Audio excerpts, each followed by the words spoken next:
So welcome along to the event. I am Sean McNamara, Head of CILIPS in Scotland, and I'm also the co-chair of the Information Literacy Community of Practice, along with Cleo Jones of Edinburgh Libraries. We're also supported today by Kirsten McQuarrie, who is the CILIP Membership Officer. I'm going to keep the intros fairly short today to both the speakers and to the event itself, just because we've got a lot to get through. So I just want to make sure that we get through it all. Keep your cameras off if you want. If you want to turn your camera on, then you're perfectly entitled to. Main thing is keep yourself on mute if you can, and basically if you need to ask a question or something, then unmute yourself. But keep yourself on mute just to avoid any background noise if possible. I am going to turn the captions on. So the captions will be on by default, or they should be coming on. Yeah, I think that's them on. But you can turn them off for yourself at the bottom as well, and do put a message in the chat if you're stuck. Use the chat for everything you need. Just if you've got a question during any of the talks, even if it's at the start of the talk, put it in the chat. I'll keep an eye on it and I'll come back to them at the end. Put a Q in front of it if you can, just to make sure I can spot it, and put a C if you want for a comment. But just use the chat as much as you can. Please be as respectful of others as possible, and give everybody a chance. We'll do questions at the end of every session as long as we have time, but we may have to move on if we don't. The second session today is a panel session, so do think of some good questions that you may want to ask any of our speakers there. So it's not all just me doing the kind of Q&A and facilitation for that. It'd be great to hear from you too. Finally, a plug just for, I mentioned the Information Literacy Community of Practice. Now that is a community of practice that looks at not only information, but media and digital and other types of literacies as well. It's a sharing platform. We have 2 meetings a year. It used to be in person. At the moment, it's online, and we'll review that. But it's a community that shares good practice around information literacy, ideas, perhaps considers ways that we can influence for changes to policy, things like that. But it mainly is an information sharing network around information literacy.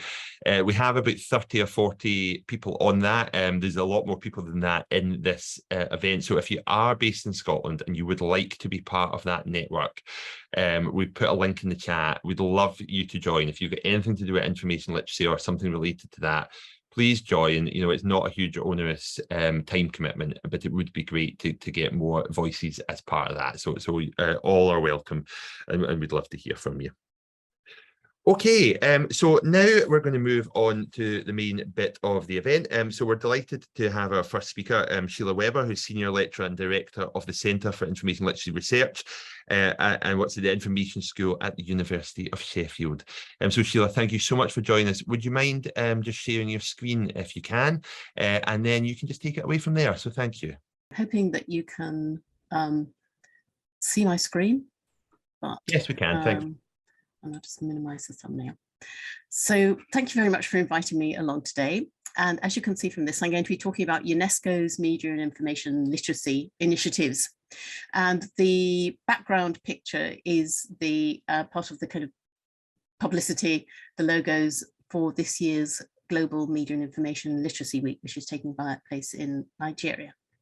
So I'm going to be talking about the background to these initiatives and the concept they've developed of media and information literacy.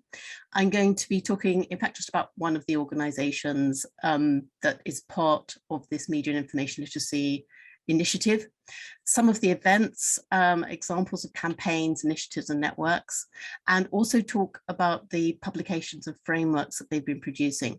I've got a slide which is just flagging up some criticisms that just a couple of things that I would criticise, but also some criticisms that have been raised elsewhere about the initiative. And finally, just reminding a few ways in which you can engage with and get involved in these particular initiatives.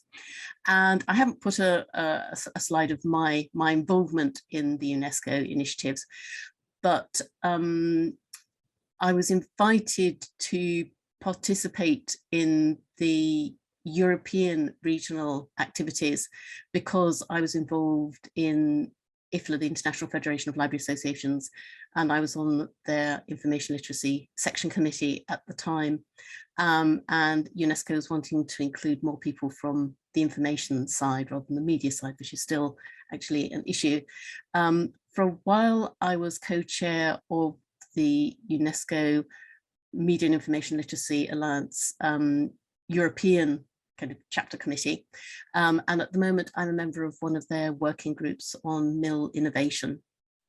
So I can talk a little bit about that at the end of this time, but I'm not going to talk about my involvement so much. It's just going through some of the initiatives. So some of you may be familiar with this already, but just as a spoiler alert for one of the criticisms, UNESCO is not great at communicating even to the people who are kind of signed up to it, not great at telling people everything they're doing. So I think it's possible that you wouldn't know everything that they're doing in this area.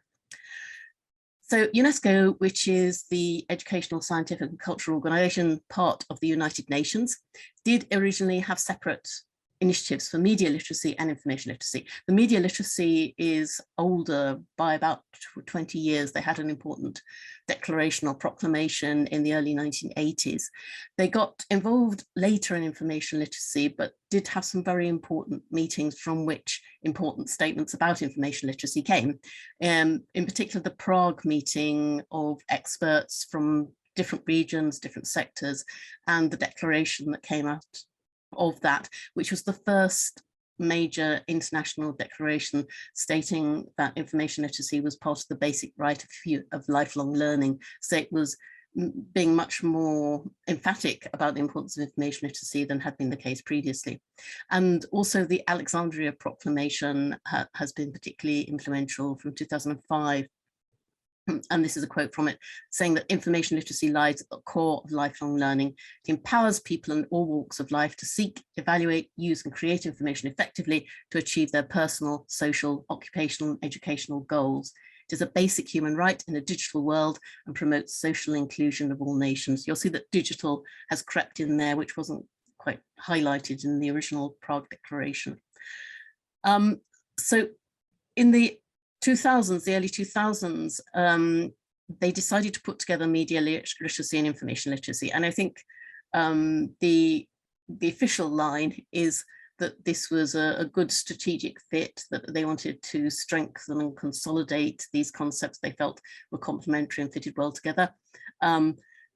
My feeling is they might have also seen a way of saving money, just supporting one initiative rather than two. But for whatever reason, they decided to put this together and started to, in consultation with various experts that they were in touch with, to try and articulate how they saw these two concepts fitting together into this new concept, this composite concept. And they say that media and information literacy is an interrelated set of competencies. So competencies rather than attitudes or some of the other words that are used nowadays to describe information literacy, that help people to maximize advantages and minimize harm in the new information, digital and communication landscapes. Media and information literacy covers competencies that enable people to critically and effectively engage with information, other forms of content, the institutions that facilitate information and diverse types of content, and the discerning use of digital technologies. Capacities in these areas are indispensable for all citizens, regardless of their ages or backgrounds. And there's been some discussion about citizens, is that excluding people who don't have citizen rights? It is generally used as a term to mean people, kind of a more grandiose way of being. So I think they actually mean people rather than just people who have attained citizenship of particular countries. So you'll see some very familiar words and phrases popping up there that get talked about. I thought I would, if it's going to work, just show you as how they express this in a way that they hope will connect with people in everyday life. So this time, hopefully. So this is someone that I'm not familiar with, but I think is a big celebrity, Eric Nam, a Korean-American K-pop star, who agreed to be a global ambassador for media and information literacy. What is MIL? MIL is an umbrella concept that refers to the capacity to better search, find, critically evaluate, use, and contribute to information and media content wisely. So that's a lot of words in 2 seconds. So to make it very easy for you guys to understand, it means the ability to identify disinformation. It means the ability to figure out what is true, what is false, and so that you don't take part in the spread of wrong and harmful information yourselves. Now, when you're information and media literate, it means you're equipped to be able to engage more effectively in dialogue, in good freedom of expression, equality, diversity, peace, and sustainable development. So, what is MIL? MIL is an umbrella concept that refers to the... So I think we've got that now. I'll go back to presentation.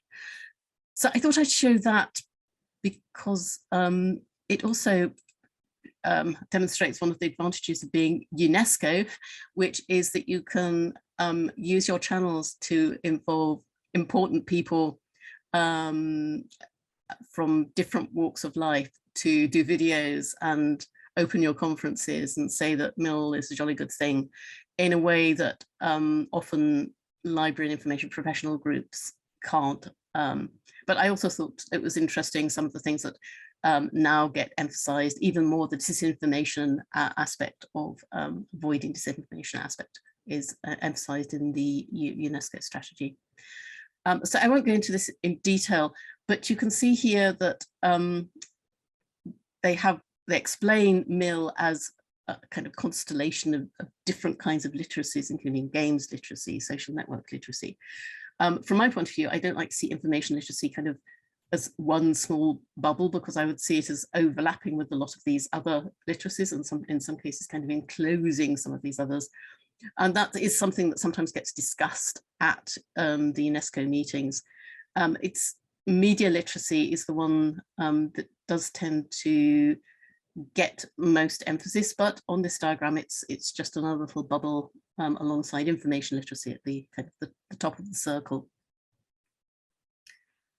In terms of some more background, the activities, and that's what I'm going to just kind of touch on for the rest of the presentation, include various publications and framework. I'm going to talk about their development of a media and information literacy curriculum. Also, they have a MIL assessment framework, and something I found interesting and worked with Bill Johnston, who is a member of the Scottish Community of Practice, the framework for media and information literate cities. They have events, and in particular the Global Media and Information Literacy Week, which has kind of been endorsed by the United Nations as an official day. I mean, there are lots of official days, but it's in fact it's a week. But it's good that I think that media and information literacy is there on the official calendar, together with literacy on its own and so forth. And also they have webinars very often on Facebook. There are associations in which they make more contact with a wider variety of people. The Media and Information Literacy Alliance, a network of universities, MIL, intercultural dialogue, and so the emphasis on combating hate speech in particular and fostering intercultural dialogue and respect and so forth through media and information literacy, which is another big theme that's emphasized in the name of the university network.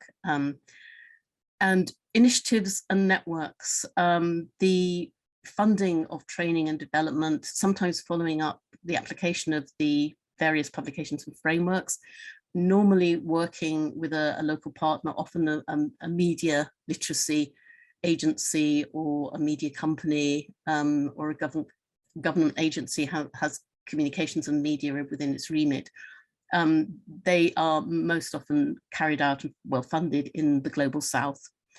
And they have campaigns, and in particular, I'm going to mention their MIL Clicks one, which is about thinking before you click. I would say that youth, young people, teachers and journalists are the particular focus for their educational initiatives, the publications and the campaigns, but also I ought to say there the strategic aspect, which is represented here by the Media and Information Literacy Assessment Framework and some policy documents, because they're definitely wanting to make change at the top. I'm just checking on my timing. So there are large conferences, and I'm not sure whether you can see this bar that might be obscuring the screen. There are large conferences that often result in a declaration or recommendation on MIL. I'm not going to go through all these, but it's just that it seems to be something they're addicted to, that you have a big conference and then at the end of it, you make a proclamation or a declaration or a statement or launch a framework. They're certainly interesting, they're not meaningless. As I've highlighted in particular, the framework for media and information literate cities. And in this upcoming global MIL Week conference, which is at the end of October, as they always are, I saw the draft programme, and already they've flagged up that they're going to have the Abuja Declaration on Global Financing for Media and Information Literacy, an imperative to fight against disinformation and build trust, because trust is the theme for this year's Global MIL Week.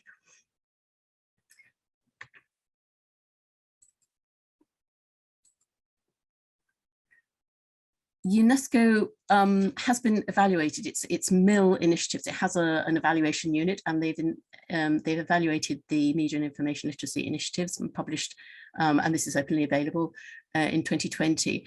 And I've just pulled out this paragraph from the executive summary that they state, and obviously it's UNESCO evaluating UNESCO, although they do bring people in from outside, but still.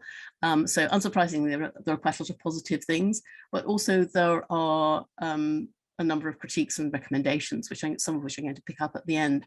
They say that UNESCO currently holds the global intellectual lead in the MIL arena. The organisation is recognised by a large number of member states and key MIL partners and stakeholders as the main policy influencer, as it is developed or influenced strategies across the world, including in France, Canada, the Philippines, Nigeria, and Jordan. It is recognised as such not only by member states, but also by other multilateral organisations like the European Union. And I think it's quite interesting that they see as a weakness the fact that UNESCO does not rule the world, but there are actually some competing MIL projects, which it may cause a risk that member states' focus may deviate from the composite articulation of MIL promoted by UNESCO to other conceptual meanings of MIL.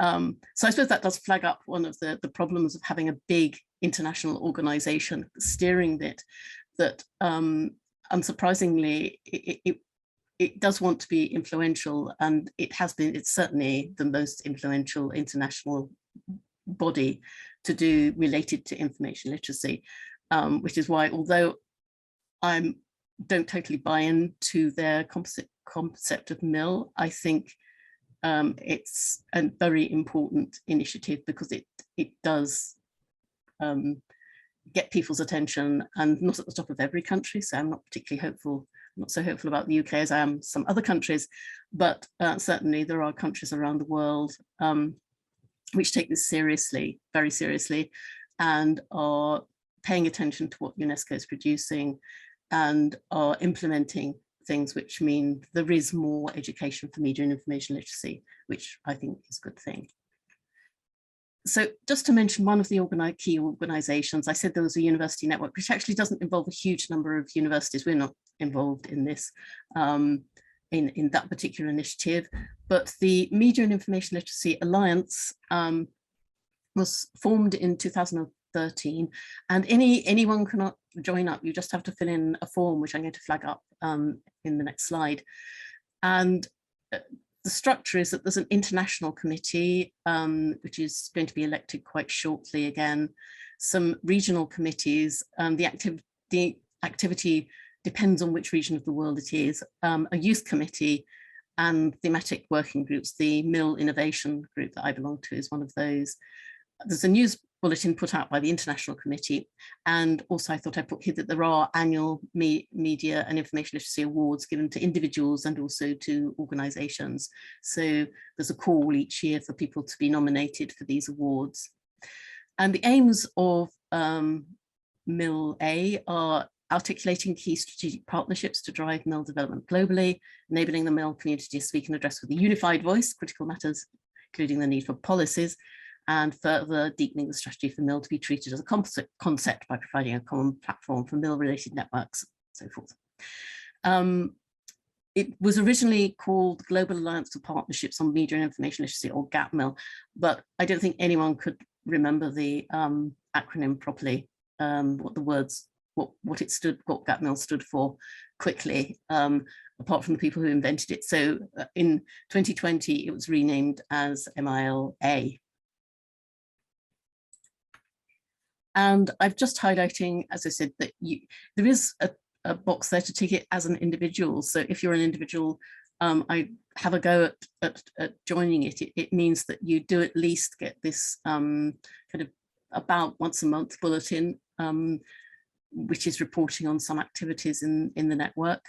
I put on the right the activity. You have to kind of tick one of those. There is also other. So there are a few questions to answer, saying what your interest is in MIL, what sector and country you work in. But you don't have to pay or anything, and as I said, it's completely open. So I think that's certainly something that's worth doing. In terms of events, I've mentioned webinars, but the big thing is the Global Media and Information Literacy Week, which has also been endorsed by UNESCO, as I've said, and the UN as an official event each year, which takes place the 24th to 31st of October. Those are the logos for 20 and 21. The 2020 was entirely online, 2021 was mostly online.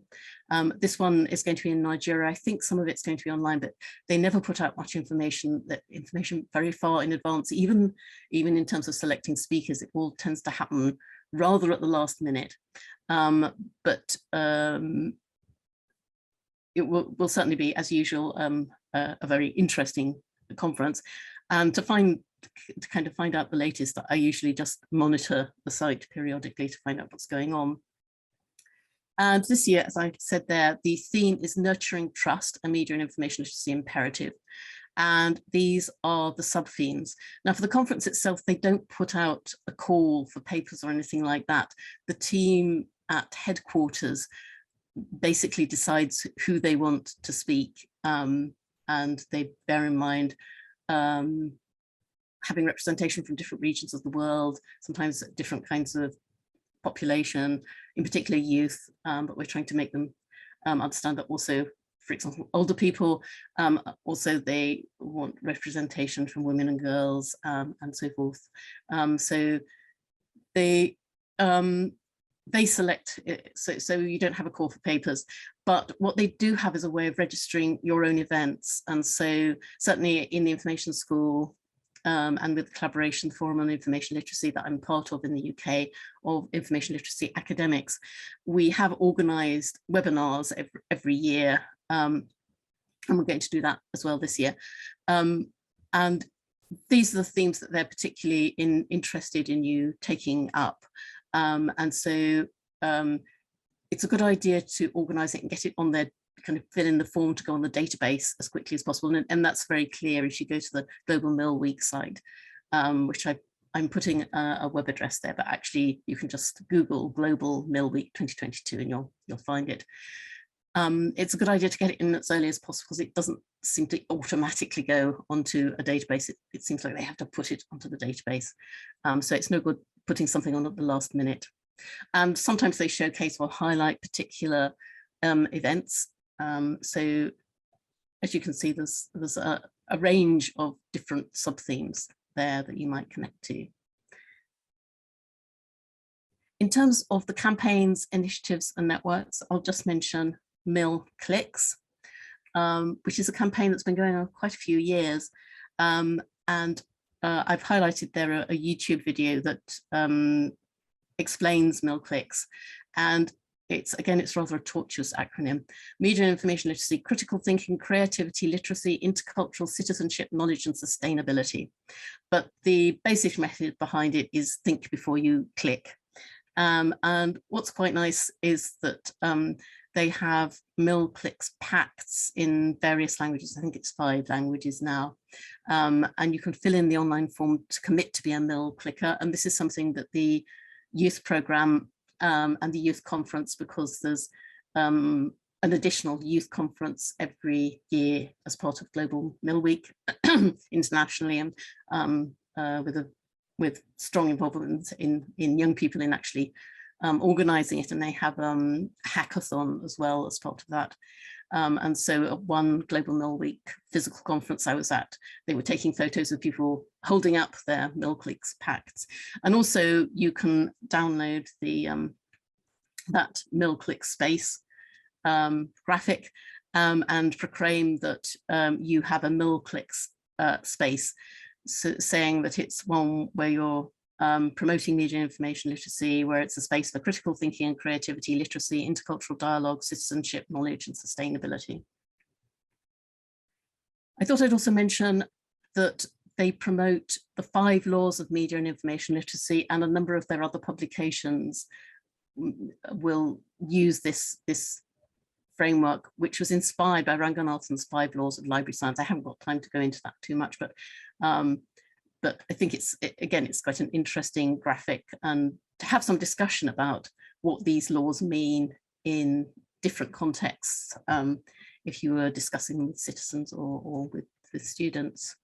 Another initiative I thought I'd pick up, mainly partly because it's one I've been interested in, but also it's been one of the more active areas, was that I mentioned there's been a global framework for media and information literacy cities was published at the end of the conference in 2019. In fact, that was the European Mill Conference in 2019. And that has various recommendations for different stakeholder groups, including libraries and information, local government, media companies, and so forth. And there is a specific project that's been co-sponsored by UNESCO, the Mill Cities Network, and that has produced a lot of events, but also some documents such as the book that I got the cover of there. And as I mentioned already, Bill Johnston and I have developed a framework for age-friendly media and information literate cities, AFNOS. We've written a paper about this, using frameworks of different kinds, for example, frameworks on age-friendly environments, and combining them with the Mill Cities framework. The final thing I will talk about are publications and frameworks. And these, again, it's something where I've had to keep alert, and when I find out about them, I blog them on my information literacy blog.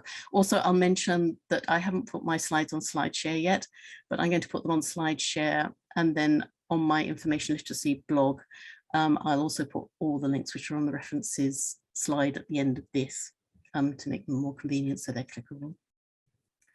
I'll highlight in particular the Media and Information Literate Citizens Think Critically, Click Wisely. Now that is the regular fire alarm that we have every Thursday, so I know I don't have to rush out and leave the room. This is a second edition of the Media and Information Literacy curriculum. It's much larger than the original one. It's 400 packed pages, and whereas the first one was explicitly aimed at teachers, this one is aimed at citizens and not just teachers. And it is a curriculum in setting out this is what people need to learn. It's many people have contributed, they've contributed different sections, which does mean there's a bit of unevenness between the modules, but it also means there's a wide range of experts involved from different regions of the world. And it outlines at the beginning that there are 3 themes kind of underpinning the curriculum: the knowledge and understanding of information, media and digital communications for sustainable development, peace and democratic discourses and social participation, evaluation of content and related institutions, and production and use of content. And related institutions means the people who kind of produce the content, like media companies. And then the third one's about being a producer yourself. They also outline 7 competencies, which I'll just click through, because if you're interested, it's a very substantial document, but there's a lot of really interesting material in there. And possibly the most useful part is where they present these 14 modules, and for each one they outline the learning outcomes, what needs to be covered, and they talk about pedagogy, and then they also give examples of activities and what could be taught for each module. Now that's where the unevenness comes in a bit, in that some of them are extremely detailed and you could kind of take it and run it to produce your own module. Some don't say so much about the pedagogy or don't give so much detail in the activities. But you can see that there are some modules there like AI, social media and MIL competencies, which are very topical and current and which may not be covered quite so well in some existing curricula covering media literacy or information literacy. And so I think this is certainly a document that you would not read cover to cover, but you could dip into it and get some good ideas for engaging with people in different contexts, certainly not just formal education, to develop their understanding of these different aspects of media and information literacy. So there are some criticisms of the MIL initiative. I'll start with the one at the bottom because that's mine that wasn't articulated in the other things that I've mentioned. There is still a focus on media literacy, so not taking account of information that isn't media. So scholarly information doesn't get talked of at all. There was not an emphasis on health literacy either, and health information that was, I felt, neglected. But because of COVID, that's now been included more than it used to be, because there's a big focus on combating misinformation about COVID and other pandemics. Also, in terms of citizens, people, there is a big focus on youth and on school teachers and journalists, which I think comes from the media literacy side again. There's an increasing realization that actually in some ways it's more, well, not more important, but it is important to support the citizens who perhaps missed out on being educated in media and information literacy when they were younger, and helping people at different life stages. And there is also a bit more acknowledgement that the information in media and information literacy isn't just kind of like a hiccup, it is actually a meaningful thing, but there's still a bit of work to be done there. There were some specific recommendations from the UNESCO evaluation of its own media and information literacy, including identifying that its communication strategy needed to be a bit better. And also that the United Nations and UNESCO tend to be a bit siloed. So initially the World Health Organization, well, this is another organization, there was the World Health Organization with an initiative on infodemics, and also another part of the United Nations started a campaign which is very similar to MIL Clicks, which have been going for some time. So I think now they are trying to join the dots a bit better within at least UNESCO.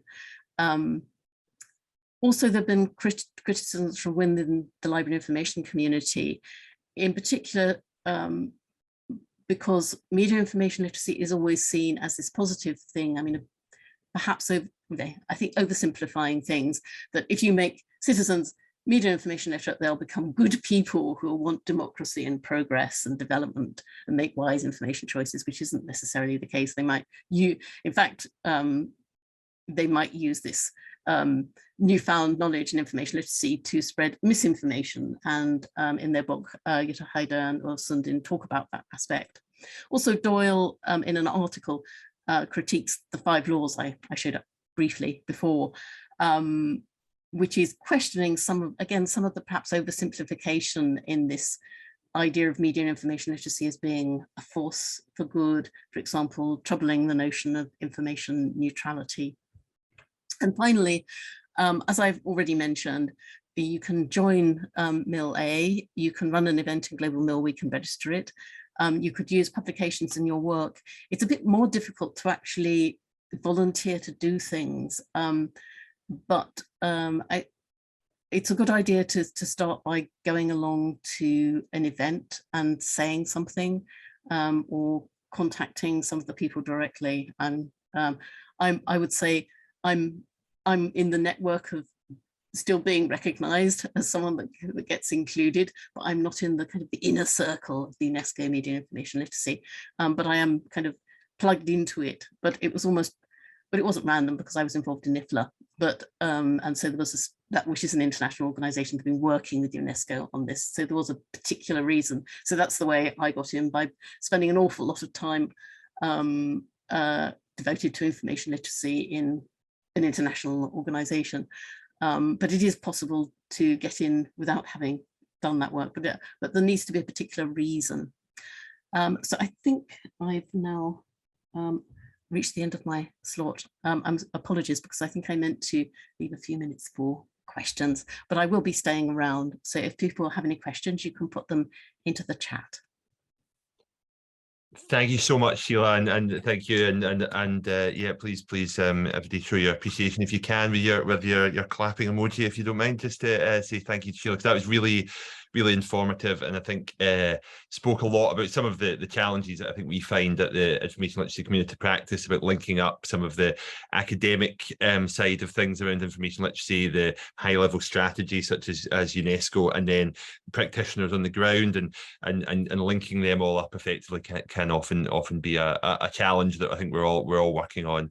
I think as well there was a question asked around the links between MILA, and I think there's also maybe there's the MILA of UNESCO, but there's also the Media and Information Literacy Alliance, which has been set up across the UK in partnership with the Information Literacy Group and CILIP.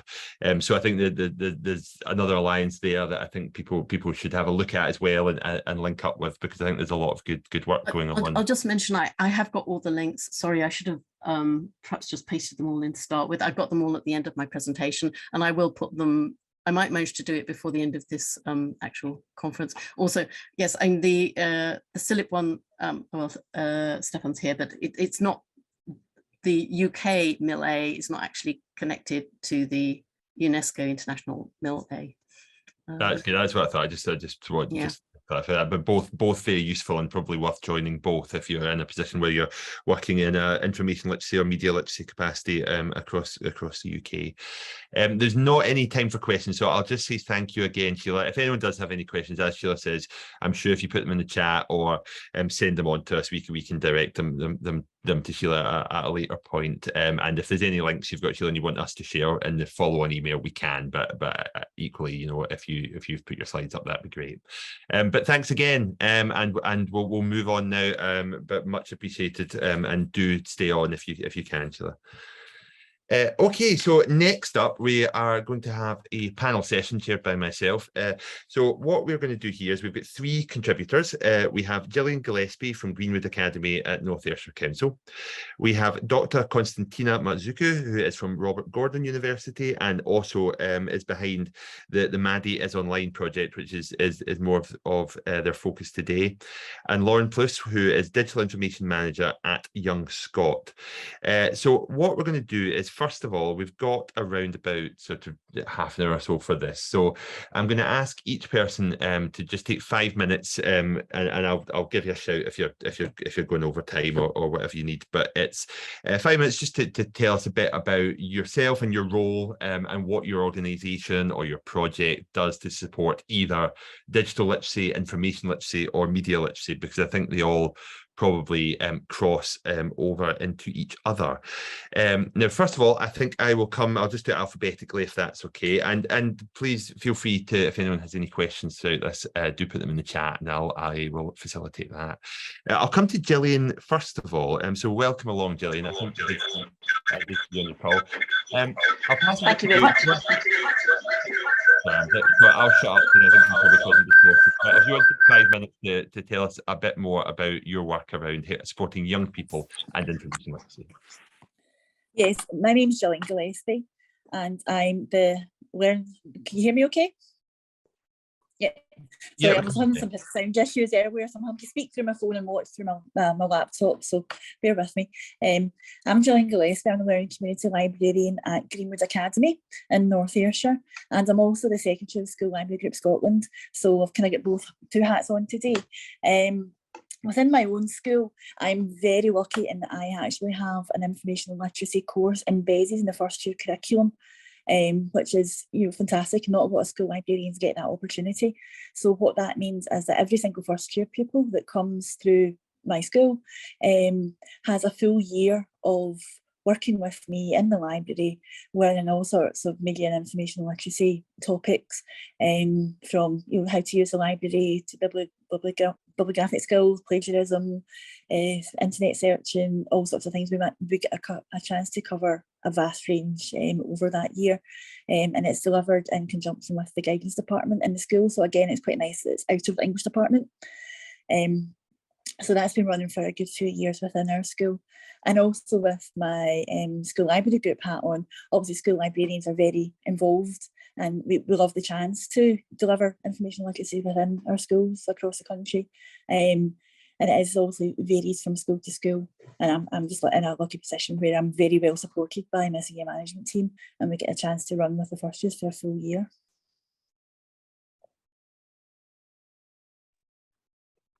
Thank you very much, Gillian. That sounds wonderful, and I've got some follow-on questions about that, but we'll go round everybody first of all. So Dina, I'll come to you now. Dina, are you wanting to share your screen at all? Are you? Yes, sure, if that's possible. Otherwise, I'll just talk about it. It's not enabled at the moment, so. Yeah, no, that's fine. I'm just going to make you a co-host. So if you do want to share your screen, and same goes for the other two. If you are wanting to show anything on screen, feel free to do so.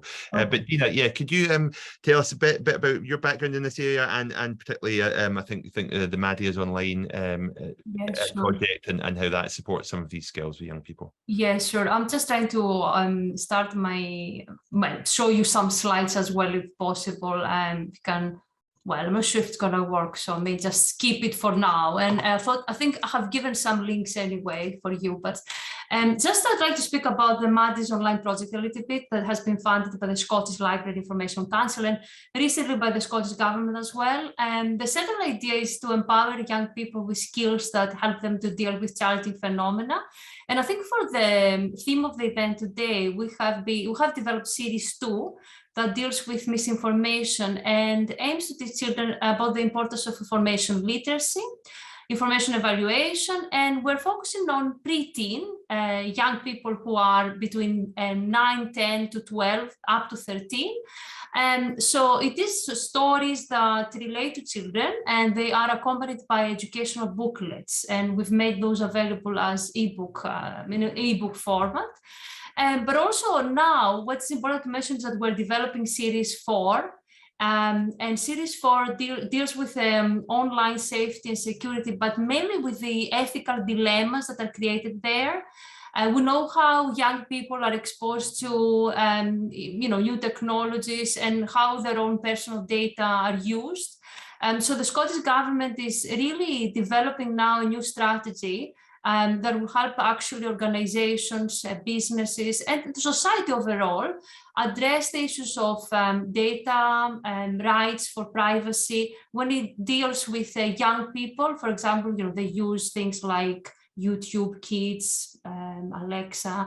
And so the new series is dealing with digital footprint, is dealing with all these ethical dilemmas that are created in the online environment, but also the benefits of online connectivity. A lot of the times we speak about the dangers, but we forget about the opportunities. So what we're doing is we have created a competition for schools. Actually, the deadline is tomorrow, so there's still time to apply. And what we're asking young people is to write short stories that will be animated using the characters of the previous series, but also new characters. But we want to engage them with these really conversations about what is right or wrong to do when they deal with data and information in their everyday life environment. For example, we have a story that deals with the house environment, the Internet of Things, how different software collects personal data. So the decisions that will enable them to improve their lives, but also understand the dangers of connectivity, how to respect the rights of other people, and how actually to protect others and not only themselves. So that's what we're working on at the moment. And I was going to share actually a project we're working with Stefan, who is here today as well. But I think I may not have enough time for this. Let me know, Sean. It was just really around a new project that we are developing with a number of different European partners. It's called the Bridge project, and is dealing with developing information and digital literacy resources for schools, but this time for primary schools. And we will share the website as well. So Maddie features there as well in relation to series 2 that deals with the misinformation and disinformation aspect. So we are hoping to actually develop even more resources and carry on with this work, engaging young people directly and creating interesting resources that will help them to develop skills that I think they are really important to be developed at a very early stage and not only when they go to secondary school. So I think I'll leave you with that, as I think I have enough time for today, but I have shared some links with the projects if you're interested to actually have a look at them. And I hope we'll have lots of interesting discussions today. Thank you so much, Dina. That's really interesting. Yeah, I think Kirsten's been sharing the links to all of this, and we'll share all these after the event as well. The Bridge project sounds really interesting, so we're looking forward to hearing more about that. First of all, I'll come to Lauren now, who as I said, works for Young Scot, and obviously Young Scot do a lot of work that crosses over probably what both the previous two contributors have covered. So Lauren, yeah, can you tell us a bit more about your work in this area and Young Scot's work in this area, please? Yes, of course. Thank you. And thanks for having me along today. So I'm Lauren. I am the Digital Information Manager at Young Scot. And Young Scot is the national citizenship and information charity for young people aged 11 to 26 who live in Scotland. And my role is to manage the information service, which provides information to young people primarily in digital spaces, so on our website and through social media channels on topics that are relevant to them. And part of my role is also to kind of oversee the processes that we have in place to ensure that the information we're providing is quality assured, verified and relevant. And so the right to information is part of the UNCRC, and we absolutely believe that all young people should have access to quality assured and accurate information, particularly I think when you see a lot of things in the news around fake news and misinformation. And we, particularly as an information provider, saw that in relation to when we were providing COVID-19 information, and also in relation to Russia invading Ukraine. And that caused a lot of concern for young people, and they were worried about sharing information that wasn't correct, and they were also worried about what they were seeing and being able to interpret things correctly. So that was probably one of the first times where we actually saw young people coming to us and asking for information, particularly around being able to spot misinformation. So we absolutely have a role in providing young people with information, but also in helping young people with the skills and knowledge to be able to be information literate and understand how to spot fake news and know what misinformation and disinformation are. So in terms of providing information, we were awarded the European Youth Information and Counselling, which is also known as ERICA, which is much less a mouthful, quality label at the beginning of this year. And that's really a recognition of the processes that we have in place as an organisation to provide quality assured and verified information.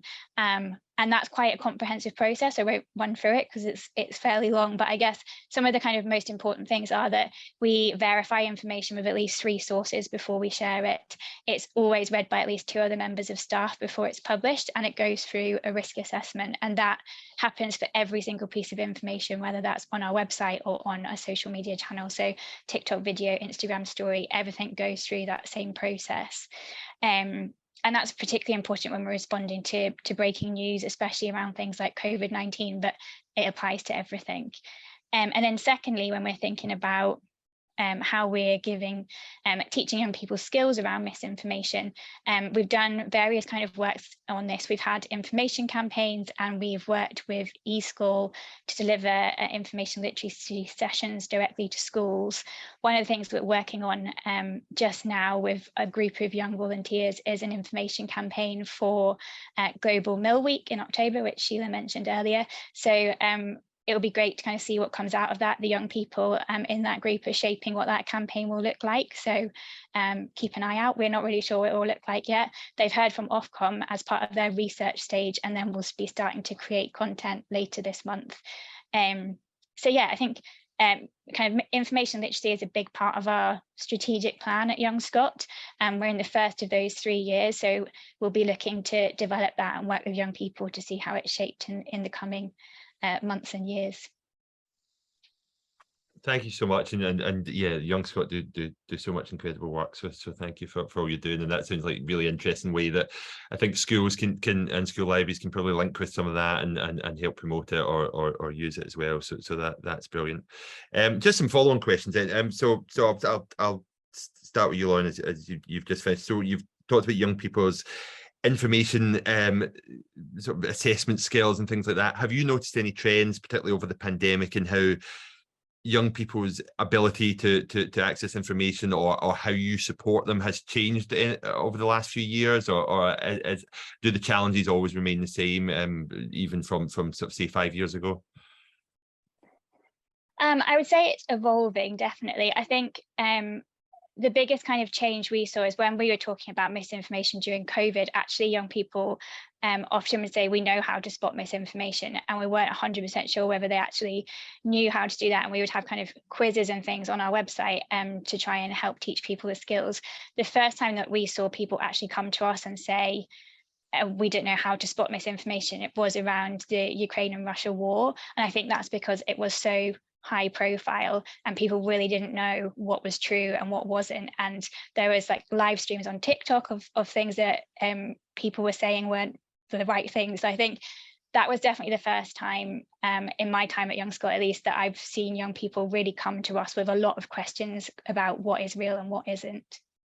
Yeah, and I think it's very interesting to see that transition from, you know, information literacy as what can sometimes see an abstract concept, when really, you know, we can see really front and center some of the ways that it's a very real concept for a lot of young people. Another comment that we had just about yourself, Gillian, just to say that fantastic that you've got that grounding for first years in information literacy at your school. One of the comments someone's made is that sometimes information literacy skills can fade quite quickly over time. Is that something that you've found in your experience at the school? And if so, or if not, I mean, is there any way you would suggest of helping maintain those information literacy skills right through the curriculum? Yes, it very much is something that I think any school librarian would say that they notice. You teach a class something in first year in a lot of detail, and you believe that they've understood it. By the time they get to first and sixth year and they need to write bibliographic citations again for their SQA folios, they quite often have forgotten. So it's really good to form links with departments individually. I've done it with a lot with the social subjects department, and you just revisit these skills again, and they come back quite quickly to them because they have such a good grounding from covering it in first year. Again, the difficulty with school librarians is that it varies from school to school, and it relies on having somebody within the building who's willing to work with you. Whereas, you know, as a school, a lot of us would probably agree it would be great if that could be kind of standardised across the board and we get the opportunities to prove and to teach these subjects. But no, they pick it up quite quickly. And again, it's a slightly different level. You can maybe do the more basic level in first year and then go into a lot more detail and teach them what universities expect from them once they get to the senior school again, so that they're prepared for when they leave the secondary school.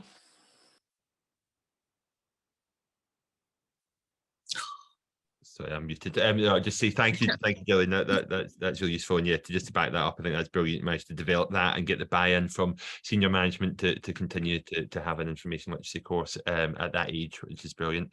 And a question for Dina. Maddie's online. You mentioned that you are on. Was it series 4? You describe it as.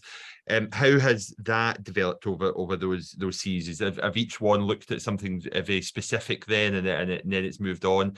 And do you see a plan for moving on in the future to further series? Yes, absolutely. It actually started as a personal project. I am a mom of 2 children, so I started looking at the neighborhood and I realized that I think as parents we needed to do something. So I started speaking to my neighbors and the children in their local neighborhood, and that's how it evolved. And then I got the funding. But each series deals with a different issue. The first one is about online safety and cyberbullying. The second one is about misinformation, disinformation, fake news, how to judge the relevance of information for the particular situation that you're facing. And then we have the third series, which is really interesting because it's dealing with how we share information online, how we create information and we protect that information.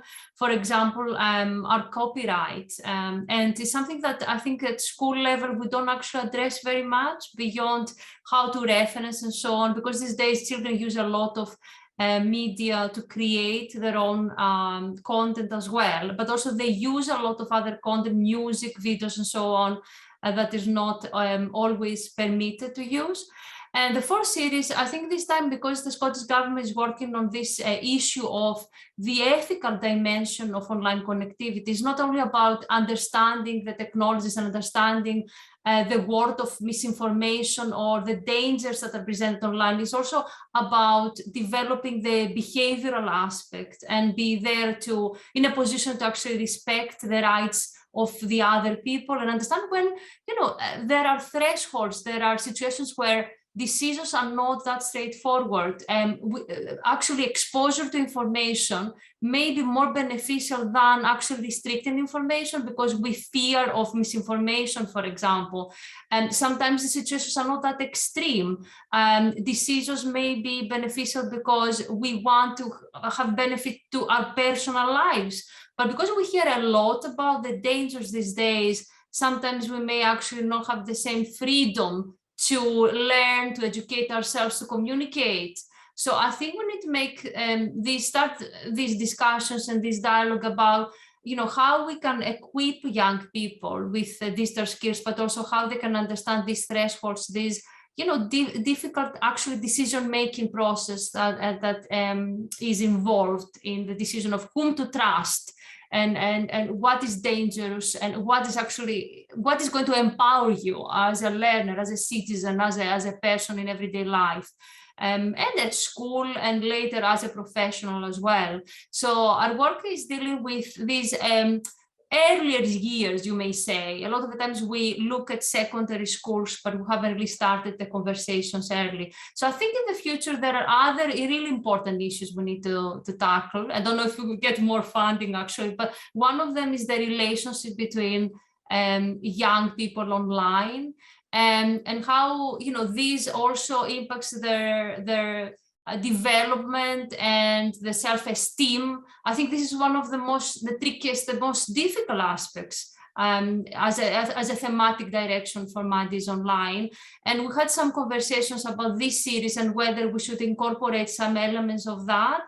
And there's also the issue of young people sharing inappropriate personal information and also, you know, photographs of themselves, and that is happening at a younger ages now. So I think that we need to shift the conversation and look at younger people than what we are looking at the moment, because younger people are, you know, are being exposed to a lot of things that they're not supposed to be exposed to, but at the same time there is a false really sense that they can deal not only with the dangers but also with the skills, the more advanced skills that they need to have developed.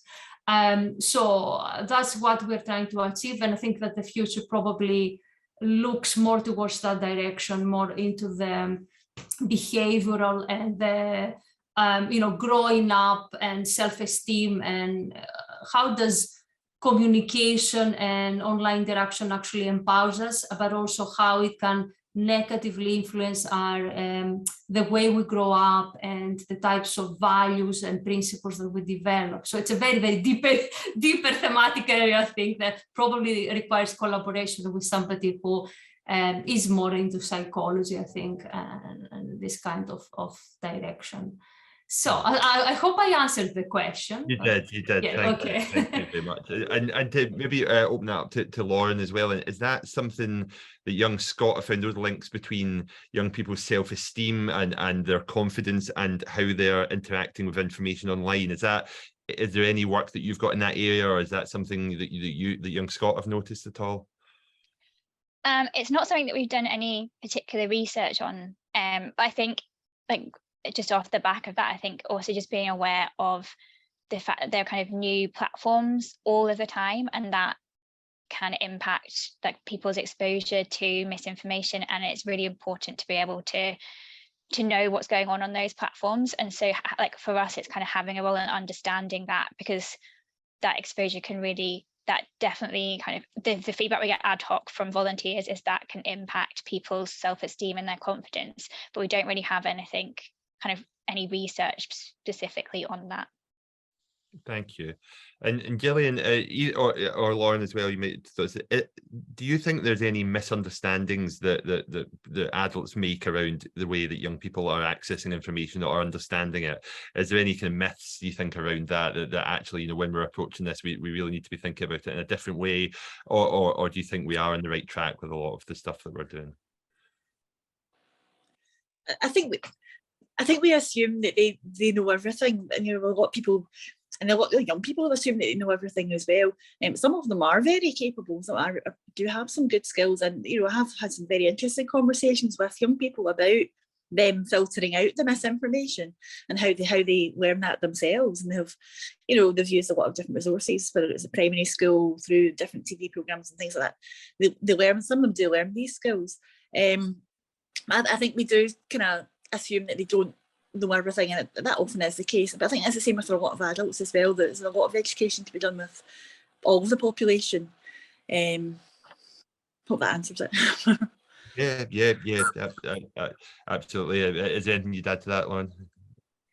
Yeah, I think the best thing, and what we try to do as much as possible, is to speak to young people to really understand and where the gaps are, both in both sides' knowledge, to make sure that we're providing correct information and we're understanding things properly. I think that's the best way to do it, is to speak to young people as much as possible and involve them in the solutions. Possibly we're coming to the end of the time. I think, just keeping an eye on it, but I'll just maybe a couple more questions just to read up. If anyone would like to come in on this, if we were to encourage either the Scottish Government, and I know you mentioned, Dina, around the Scottish Government are looking at things around data and things like that. Is there anything more that you would suggest that could change in terms of supporting young people more at a policy level, or anything like that? Or do you think there's things moving in that direction in a way that's useful enough? Yeah, absolutely. I think there is some activity actually at European level, and they're looking at key competencies for lifelong learning. So they're not looking just at technologies, digital skills, technology gaps. They're looking at all these behavioral and attitudinal aspects that address online safety, information literacy, media literacy, cyber security and so on, but also resilience in the digital environment. I think what schools can do and governments can do is incorporate more of these skills into the curriculum and actually get them into the classes, because at the moment what is going on is they are quite fragmented, so not everybody gets really support in development of skills, and it depends on the school and on the initiatives of the teachers a lot of the time. Also, I think the teacher education, the curricula for teachers should really incorporate these issues on an ongoing basis, because things are moving so fast and are developing. And a lot of the times you'll find that teachers don't feel that they have the confidence to actually be involved in something like that. So they would seek external organizations, or they won't find anyone actually to teach those skills. It is really a complex arena. It's not just how to, simple skills in sharing information or judging misinformation. Is the attitudinal aspect, the behavioral aspect that is really, really complex and requires probably, to have a multidisciplinary team in the school. Not only we need to get librarians involved, but also I think psychologists involved and the teachers as well. It's from my perspective, it's really, really important to understand that we cannot expect somebody who goes, for example, to university to have those skills, because they develop them through their everyday life. Trial and error, coming across by chance, and learning without really having a formal way of understanding these really complex issues is not always efficient. So for me, I think it needs to be a more concentrated effort that will bring that into the curriculum and make sure that every pupil gets that education from primary school and not at secondary school or when it's actually quite late. I think I'll stop here because I think I'm too passionate about this issue. So I think that's my answer. No, it's great, Dana. Thank you so much. And Gillian, would you agree with some of that? Is that in terms of getting it into the curriculum, and also you've already done a great job at getting something into the curriculum. Have you got any tips for how other school librarians might work with other teacher staff to do something similar? Yeah, I totally agree with everything that she said. It seems to be hit or miss across schools, across various departments, depending on the individual teacher as well. I know it is mentioned in a lot of the course planners and things like that, but it comes down to the individual teacher's confidence with teaching that subject. Some of them might touch on it as it crops up. Others, they will focus on it for maybe a whole period, but there's no consistency across individual schools or across authorities or the country that we can see. And it is very much needed. It would be really nice if we could all work to the same standards, and that way our young people that are heading off to university and the workplace have the skills that they need for life and for making good decisions when it comes to the internet. Tips, I would probably just say, look for somebody in your school who thinks the same way you do and try and work with them. Build slowly, and I think that's the way it was done in my school. I have to say it was my predecessor Kirsty who was there, who developed the whole course along with a guidance teacher who was an English teacher and totally understood the importance of information literacy, and he was fully on board. Again, just try and find somebody you can work with and build on it from there. Hopefully other teachers see the good work that's been done and they want to get involved too. But as Dina said, if we could get in there in primary schools and start these skills really early, it would be fantastic.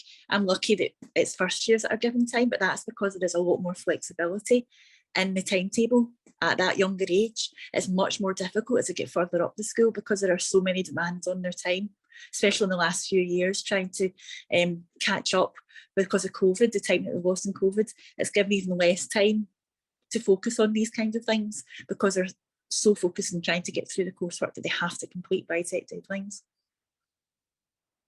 Thank you. Yeah, all excellent points. And I think somebody agreed, Philip is agreeing in the comments that it should be higher priority for governments and education departments, and that's something that I think we, as a body, are continue to advocate for. To have some more of that built into some of the government education strategy, and I think we've had some wins, but I think there's some way to go, and the different countries at different stages. I'm conscious of the time. We've got a couple of minutes left. Lauren, you've done so much great work at Young Scot. If there are school librarians or people working in that domain on this call and they want to access more of the resources that Young Scot have to help with young people they're working with, is there any kind of tips you have or anywhere you would particularly direct them to initially? So we have information. So we have two websites. We have a youth-facing website, which is young.scot, which has information for young people. And then we have our corporate website, which is youngscot.net, which has different learning resources that teachers and practitioners can use in youth work settings and school settings. So I would definitely take a look at both of those, and I can pop some links in the chat. Brilliant, thank you. We'll just wrap up there, but just to, I think Bill, asked an excellent question there that perhaps is just a general question for us all to consider. Is there scope to align media information literacy more closely within curriculum for excellence?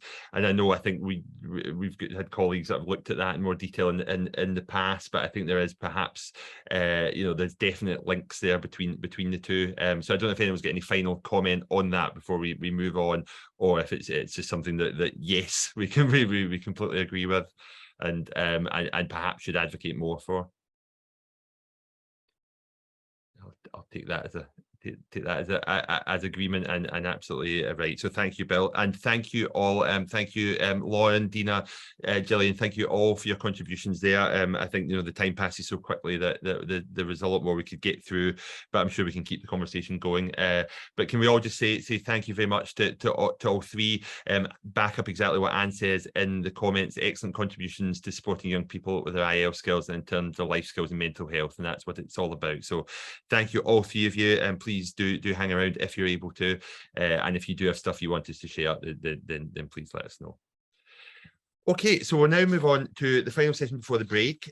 So we're delighted to have Alison Preston here, who is the co-director of Making Sense of Media, which is within Ofcom and Ofcom's remit around media literacy. Now, Alison, I think I will just share the screen for you. So just give me a minute. Alison, can I just check that we can hear you okay? Can you hear me? Yes, we can. Just a minute here. I just need to open up. Sorry. Let's get this up on screen. Just bear with me a second and I will start. Feel free to introduce yourself while I'm doing this, Alison. Thanks, Sean. And yeah, hello, everyone. It's really nice to be here. Thank you very much for inviting me. I'm just genuinely sorry it's not in person, but there again, the weather at the moment, certainly in Edinburgh, is a bit rubbish. And I'm actually, I am bailing out in my attic, not as we speak, but at various points today. So yeah, probably best it's online for today. But thanks for showing those. I can see those fine. And so I'm going to talk to you about our Making Sense of Media programme of activities, our MSOM programme, which is effectively our online media literacy programme. I'm going to focus in on our research activity and indeed give you a little taster or reminder of some of the findings relating to our adults 2022 survey. But first of all, if we click to the next slide, Sean, and then again, what are we doing and why? Maybe put the third one up as well. As you can see, first up, we have statutory duties in this area. We've had them since 2003, and we have a duty to promote and we have a duty to carry out research in this area. Our definition is there in the middle, and as you can see, it's deliberately broad, and that's so that it stands the test of time, which I would say it has done. We had a sort of forensic look at it last year and decided it was still fit for purpose. And it indeed can be an umbrella for a wide range of media literacy, information literacy, digital literacy related activities. And I agree with what Sheila was saying earlier on that business of definitions and so on.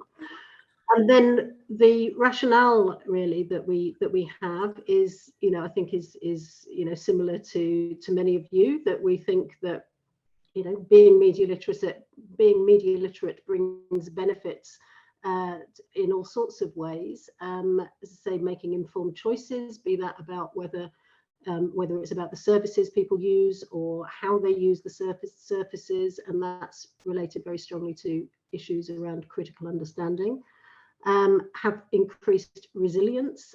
So again, that sort of fits a wee bit with the more of the kind of online safety aspect of this as well, to make sure, to try and find the best way for people to be responding or reacting if they do come across or encounter difficult things online. And indeed to participate effectively, so as to be able to use the online services in a way that works for them and their needs.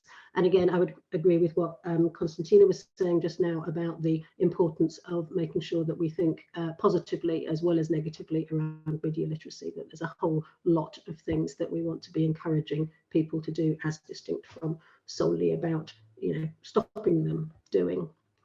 So in terms of what we've been doing over the years, between 2010 and 2019, we largely fulfilled our duties by carrying out research into media literacy and sharing that widely. So, putting it on our website, we have our data tables and publications up there, sharing it with academics and all sorts of other organisations, and attending lots of conferences and seminars as well. And then in 2019, we set up a programme of work which was focused on the kind of online media literacy space, and that's what we call our Making Sense of Media activity. There is a bit of a dance of terminology, hopefully not as tricky as the UNESCO one, but nonetheless, I think media literacy is the broad activity that we do. Making Sense of Media pretty much covers that, but with the particular focus in the online space. And then in December last year, we published our new approach and work streams, which again, I'll put a lot of links in the chat later of the various reports and things that we do. So Sean, if you just click again, I just want to show you now the key areas, 5 areas of our work. But first and foremost to say that the arrow at the top is hugely important. For while we have separated these into distinct areas for the purposes of describing our work more clearly, in fact, and obviously, these are very fundamentally interlinked. So the first one there is research, which I will touch on, I will talk about more in a minute, and indeed evaluation as well. I will talk in more depth shortly. The next 2 are somewhat newer elements of our work programme. And so with what we're calling established currently, this is about wanting to develop a series of best practice principles, which will sort of help co-created by the online platforms themselves, so that the on-platform media literacy activities that they carry out are, frankly, just sort of, designed in a potentially in a better way, that they share the sort of, common practice between them and so on. And so that's the focus of that activity. And then with Initiate, we want to be carrying out these pilot initiatives with particular underserved communities. And then last but not least is our engagement activity. So again, just continuing to engage as much as we can with media literacy practitioners and indeed other sectors, both in the UK and internationally. And we want to do that through our advisory panel, and Stefan, who's here today, is currently a member of that. And through our network, which again, we'd be really keen for those of you that aren't yet joined, please do join. We've got over 400 organisations and people on that already. And also we're setting up some additional working groups to kind of focus and help us in our planning and delivery. And indeed, of course, and not least, this is another reason for joining the network, you will get to hear about our events and other types of outreach, as you'll be first to hear. So I'm going to give you a flavour of what we're doing, even more of a flavour of what we're doing under our Initiate and Evaluate areas, and then I'll focus in on the research dimension. So Sean, if you can click again. And there's a bit of a bright slide for a dreich afternoon. Main thing I wanted to sort of talk you through is a piece of work that we commissioned earlier this year and published, I think, back in May. What we did was to conduct interviews and a few focus groups with staff, and in some cases, or indeed most of the cases, service users as well, of 10 different organisations across the UK. And the purpose of that was to try and understand, basically what works in delivering community-based interventions and in terms of education initiatives. And as I say, these weren't solely media literacy organisations, they went beyond media literacy to other types of organisation as well. And we distilled the learning into these kind of 7 best practice principles that you can see here. And again, I'm sure that you will know these well, and they will resonate with you. But really, the thing holding the thread through this is the issue of needing to be as flexible as possible, of provision of delivery and the types of funding model that we can encourage. So what we're going to be doing is sort of piloting, and putting up the money, going out to tender for different organisations to commission work that is primarily targeted at various underserved communities, i.e. those not currently well provided for by existing resources and interventions. And these will, it's important to stress these are pilots. These are going to be things, activities that will be able to explore what works and be honest about what hasn't worked. And again, it's almost that the hasn't worked bit isn't really, I don't know, isn't really the terminology we want to use anymore, because what we will be doing is evaluating what we commission and using that common knowledge to feed into, you know, both will make it widely available, but also then it will feed into and help iterate the program itself. And I think what, you know, focusing on evaluation, Sean, if we just move on to the next slide, this is again a key area of what we're doing and thinking. So the aim of our evaluation activity, as you can see there on the top left, is really to encourage evaluation to become this, you know, integral but, you know, practical and pragmatic part of online media literacy initiatives. And again, what we want to be doing is enabling and making it okay to share what's going on with a particular project or initiative. And I think again, that's where the language of, you know, what hasn't worked and what's not effective and so on, we probably want to move away from. This is about learning. This is about just understanding, tweaking, you know, sort of improving really what people are doing, what we are doing in terms of particular initiatives. Another report or overview that we published back in May focused on our kind of next steps in evaluation, and also provided a summary of some work that again we'd commissioned to understand in more detail the challenges and barriers to evaluation in the sector.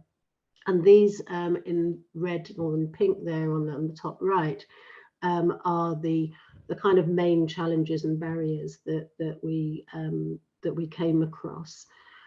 And I think again they'll be of no surprise to you. And these are the things, in the interest of time, maybe I won't sort of give any further detail of those, but as I say, the summary report provides more understanding of these. So what we're doing fairly soon, later this autumn, is to be publishing an online digital toolkit for media literacy and evaluation. And so what this will be a kind of practical guide to carrying out an evaluation. It will act as an online resource for a sort of searchable library of media literacy evidence and research. And we've also commissioned researchers to review the range of material on media literacy and wider interventions, which again will populate this library.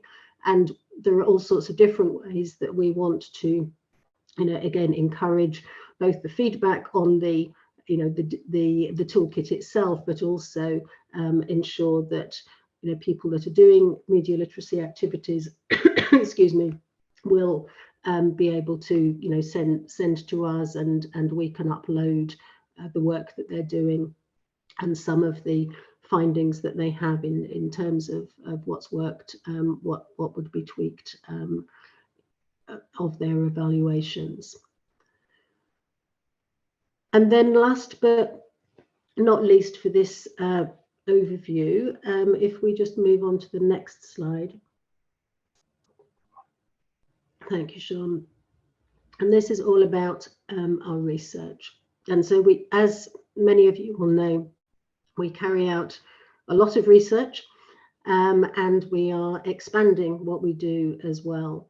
So in addition to our long-running tracker studies, which I'll talk about in a minute, we've also got a number of other standalone projects. And I really just wanted to stress from the outset, which, you know, again, in relation to what's been discussed already this afternoon, is that our focus is on the end user in all their manifold guises, basically. So what is it they do? How do they think about it? What types of media literacy or savviness or safety do they have in practice? And we foreground and, you know, really want to drill into real people's daily life experiences, and are keen to use that as almost like the start and end points for our regulatory and policy development in the in the area of online safety too. So the impact that, regulation, the impact that all sorts of things will have on people as they negotiate their online presence. So again, as I say, I think it's what we want to be doing, and what we try to do is to be as broad as possible and as contextual as possible about how, media and information literacy sort of coincides with daily life, with real life. And excuse me, that is particularly pertinent or resonant, or we've used that in a particular project that is just completing just now, which is called our Day in the Life Call project. And that's a kind of very rich deep dive into 20 very different people across the UK. So it's only 20 people, but what we've done, or what the agency has done, the research agency, has followed them around for a day, and indeed more than that, in order to understand all the various ways that media intersects with their daily life and habits, and then to see and kind of analyze really how the presence or absence of media literacy was a barrier or an enabler in their daily lives. And that's going to help us, and hopefully, you and the wider sector, to identify and bring to life various potential mitigations to address the issues that they face. And then if you can click on Sean, just to show the next bit of this, thank you. I just wanted to pause on our research working group and just let you know that this is now in place. Back in January, we asked for, expressions of interest to join a range of working groups that we were setting up. For various reasons, it's taken a little bit of a while to get them finally kind of sorted, but our research working group will be meeting in the coming weeks. And as you can see there, it's got, it will be doing three main things. It will be sharing research, which is always a good thing. It will be looking at it will be evaluating and not necessarily formally QAing research, but nonetheless, as we know, research, there's a lot of research out there, increasing amounts, in fact, given the abilities of online surveys and so on.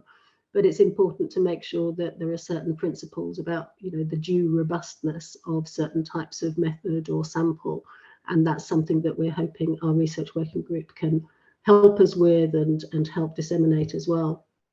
And then also we will, find and discuss, particular gaps and so on, and see how those might be filled either through developing our own activity at Ofcom or indeed with particular members. So Sean, if you just click on again. I wanted to return to the mainstay really of our media literacy research work, and I think that these, if you don't already know about them, will be really useful, or they're designed to be really useful kind of compendiums of setting out the array of media literacy habits and attitudes across both adults and children. We've been running these projects, well, 3 out of the 4 of them since 2005. So we have a very long tail of understanding and data in them. So firstly, our surveys, we have one survey that talks to adults aged 16 and over, and that covers around 3,000 adults each year. And then we have one for children and their parents, and we cover we talk directly to children aged 8 to 17, and we talk to their parents about children aged 3 to 7. So I know there was a bit of discussion earlier about needing to know more about what younger children are up to, and we do, as far as we can, monitor that. And then, as I say, we also talk to the parents as well. We have some questions that we ask both children and parents in order to triangulate the findings, to see, not least in the area, for instance, of social media use of social media and the right age, the correct age to be doing that. And, you know, as you might expect, find some quite stark differences between what the children say and what the parents say. The other thing, you know, the other element to this is our qual research, our qualitative research. And while we can't publish the videos for obvious reasons, nonetheless, we do show those at conferences, and they are very compelling, because what we do is, or what our agencies do, each year they visit a small number of adult, for our adults media lives, it's about 20 adults, many of whom we've talked to every year since 2005, and so we have a very rich video picture of how different people have, you know, they've gone through life changes, they've gone through the tech changes, they've gone through indeed media literacy changes and evolved over time. And then similarly with children's media lives, which started I think in 2013, we've been tracking the same children from the age of about 8. And so again, the way that we can really monitor and understand in a very, you know, deep dive level how children's, you know, how children develop, how they, as they grow older, their life circumstances, how those change, the family circumstances at home, their cognitive development, and the sort of, you know, the need to factor that in, as was said earlier as well. All those things are very resonant in these publications. So if you go to the next slide, Sean, this is not as comprehensive as, again, as the UNESCO areas or whatever, but this is in broad terms the things that we focus on in our surveys. And so the purple lozenges are things that we ask both adults and children about, and then you can see there's slight differentiation between adults and children. And the kind of pink blob is basically, for our qualitative work, we ask a whole range of questions that pretty much cover the waterfront on that. So if we move on to the next slide, I'm just going to finish today by giving you a quick overview of some of the types of research findings that we have in relation to critical understanding. So I'm going to look at a fundamental challenge in our endeavours to understand media literacy levels, and that's the gap between internet users' perceived and actual behaviours and abilities as online navigators. So historically in our surveys, we've monitored online knowledge and critical understanding by asking users how aware they are of certain aspects of the online ecosystem they might be, or how confident they are in their own critical skills. So you can see there that the vast majority of adult internet users do see themselves as possessing the necessary critical skills for safe internet use across a range of scenarios. But then if you drop down, if you click on again, Sean, so yes, we asked them about these particular areas, and you can see, you know, significant levels of confidence, excuse me, albeit, you know, the figure at the bottom, 59%, are not, 59% say they're confident in knowing about how to manage who has access to their data online, which obviously leaves, you know, around 40% of people not being particularly sure of it. So as I say, we've asked for many years this kind of claimed confidence and so on, but it's only part of the story. Increasingly, we want to know and understand in more detail how people actually behave in certain online situations in order to help understand how their skills might be improved. So if we go to the next slide, to focus in on scams and fraud, as you can see here, out of a range of potential harms that we ask about on actually a separate tracker, our online experiences tracker, you can see that 3/4 of respondents are very concerned about it. And if you click again, Sean, yeah, you can see there that a quarter experience it, which is by far and away, you know, the highest incidence level out of a range of potential harms. And overall, 84% of adult internet users claim to be confident in their ability to identify scams and fraud. So, to get to a deeper understanding of the realities behind this, last year we expanded our adults and children's media lit surveys to incorporate a kind of testing module. And we replicated different online scenarios in order to capture and to some extent kind of diagnose how internet users are thinking and acting in certain situations. So there were a range of things that we asked them about. There was one around assessing the trustworthiness of a text message appearing to come from a bank, which I'll show you in a sec, or confirming the truthfulness of or you know, kind of veracity of an official NHS post to do with COVID, or assessing whether or not a social media profile was authentic or not, identifying whether or not search engine results are sponsored, and a couple of other things. And we'll move on to the results now. So if we go on to the next slide, this is what we showed them.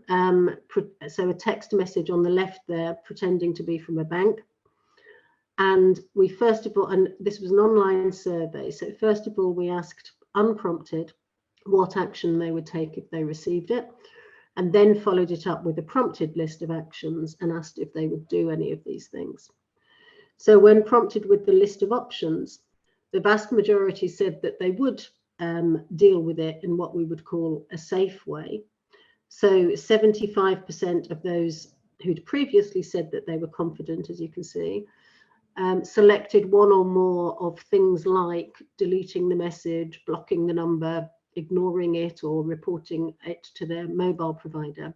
But you can see in red there, 9% who thought they could judge one of these texts as suspicious. They claimed that they would do what we would call inappropriate actions, such as clicking the web link, replying to it, following the instructions in the text, or adding it to their contacts. So 9% is a relatively low figure, but given the volume of this kind of content, I'm sure that scammers would take a roughly 1 in 10 hit rate as being pretty good for them. And then if we move on to the next slide, we found, sorry to go back, skills levels did vary depending on the type of scenario that we showed people. So, for example, there was a far greater confidence versus ability gap when it came to looking at the authenticity of a social media profile, with 24% in the bottom right there being confident, but picking unreliable cues, such as the number of followers or the image on the profile. And then in the top left there, the 43% being unable to identify sponsored search results despite believing that they could. So that's that, first 2 or 3 entries in a search engine's results page pretty much always being a sponsored ad. So in conclusion, we are, as I say, we are gearing up for our next waves of our qualitative media live studies. And the Media Lit trackers are going to be including a kind of fresh set of scenario tests to further understand people's behaviours and ideas in this space. And we'll be publishing these in the spring. It's usually the end of March. And as I say, it will be, I'm going to stop now. I'm very keen to hear your comments and questions, and very much hope that you'll be able to join our network and get engaged with us. And I will post up various things once I've finished speaking. Thank you so much. Yeah, can we show our appreciation for Alison? That was very interesting, and you can see definite links between, you know, both the information and the media literacy worlds, and these things are all overlapping. So I think that's great. If you can, yeah, if you know, if people want to, we're quite tight in time, but if people want to connect more and find out more about updates from Ofcom and what they're doing in this, there's a mailing list or something they can sign up to. Is that correct?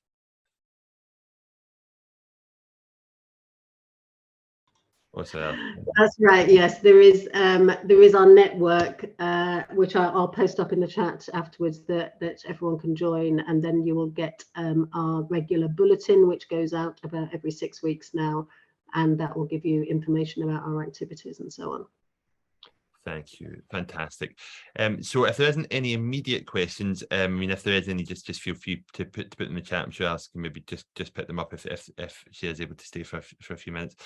But thank you again. I'm conscious people will need a screen break, so we might just go into the break just now. But I really appreciate all of our contributions in the first half of this. As we move into the second half, we've got 3 really fascinating projects. We're going to swap 2 of the sessions about. So the information professionals and digital proxies with David Brazier and colleagues will be next. So that'll be at 3 o'clock. And then at 3:30, we'll have the information for wellbeing course with Dr. Anne Wales. And then at 4, we're going to have the smorgasbord of Wiki work. All really fascinating projects. So do hang around, but do now go and get a screen break. If you can, go make a cup of tea and stay in the meeting if you can, and just mute yourself and keep your video off, and we'll come back. Or if you need to go and come back in at we'll start sharp for 3 o'clock. So thank you again for everybody that's contributed this morning, and we'll see everybody back here at 3 o'clock. See you soon. Thank you. Okay, welcome back, everybody. I hope you had a good break and managed to get away from the screen for a minute, though I know that's not always easy. So our next 3 talks, we've got 3 more short half-hour talks between now and 4:30. So the first one up is entitled Information Professionals and Volunteers as Digital Proxies, and looking at the impact on effectiveness of clients and employees of informal support and accessing services. This is David Brazier, Dr. Peter Cruickshank, and Gemma Webster, who are all here. I'm not sure who I think David will be leading the presentation at first here. So David, I'll pass over to you, and please take it away, and thanks for joining us. Yeah, no, thanks for having us along. I think all my colleagues are in the crowd, but I will just be taking the presentation today. Yeah, so what I'm hoping to kind of go through, this is going to be a reasonably high level discussion really, but it's going to talk about the methodology that we put in place, go over some of our findings, in particular around the Delphi, which I will explain, and also about the next steps that we hope to take the research through. So just to give you a little bit of a background, as Sean has quite rightly said, so Dr. Gemma Webster was the principal investigator for this project. She has particular interests around human-computer interaction and inclusive technology. Myself, I was a co-investigator, primarily interested around information literacy, and Dr. Peter Cruickshank, who is interested in identity and information security. So it gives you a little bit of an idea about the sorts of flavors of topics that we were looking to kind of explore. The research was born off the back of 2 previous projects that both Gemma and Peter have been involved in. Gemma and one of our colleagues, Francis Ryan, who I believe is also in the crowd, did social media by proxy. And I'm going to make sure that I do this justice by reading exactly how I've defined it. But it's looking at social media use and strategies for managing the online profiles of adults. With DISIPRAC, this was more interested in library and information workers and community volunteers and how they support users who need digital support. So with those two projects, as I said, this project was born. The definitions for digital proxies came from social media by proxy, and I will talk about some of the outcomes from DISIPRAC in a little bit. But just so we're all on the same page, a digital proxy is somebody who acts on another's behalf or supports someone to access and use digital technologies and services. So the methodology, so the well, actually, so the project was interested really in around the fact that a lot of online services are being made online as a default. So, for example, if somebody wants to order a bin, get a blue badge, something like that, you have to do that online. There is no alternative, which has some issues around access for certain individuals. Because of these kind of moves to online services, we were particularly interested in practices of those who might have to act on behalf of those people who've been segregated. Largely, this falls on front-facing staff within local government, libraries and civil society. So these were particular sort of members of staff that we were interested in discussing really what their work and practices are and what the impact is to them as employees, but also in terms of their work and practice. So what we did, we wanted to initially run these face-to-face, just to let you know that this took place in the first half of 2021. So we were still kind of in the throes of lockdowns. And then initially we had hoped that things would ease up a bit and we would be able to do these face-to-face, and we're going to have 3 workshops spread out across Scotland to give a fair representation of all communities. That didn't happen because lockdowns didn't quite ease off the way that we wanted, but actually one of the few benefits of the COVID period was that we were able to run these online and actually broaden the spread of the people who could get involved. And I've got quite a nice little graphic to kind of demonstrate that. But what we did essentially was run 4 half-day workshops. There were 3 sessions per workshop, and after each session, we'd come back together and kind of give a brief overview as to what has been discussed. Each of those sessions were facilitated by one of the team, or we also had some members of our PhD students from Edinburgh Napier to act as facilitators. All sessions were ran using MS Teams. We transcribed them, we recorded them and got those transcribed, which made up the basis for the findings. I think that was everything.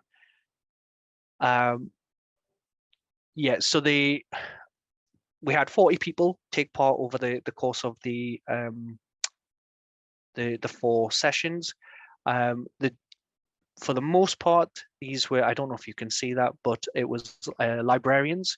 So this might be library assistants, librarians, or variations of the role. I know that there are quite a few, but the broad strokes was library staff made up 60% of all participants. We also had local authority officers, civil society organisation workers, and some Scottish Government developmental staff as well. Those are digital service or digital platform development staff. And this is our spread. So initially, as I said, we wanted to do it across 3 sort of locations, but we got a much broader range and it allowed to kind of get a good idea across the whole of the country, which wouldn't have otherwise been possible. And it was something that actually got fed back. So I think should we do this again, it probably will be facilitated in much the similar way.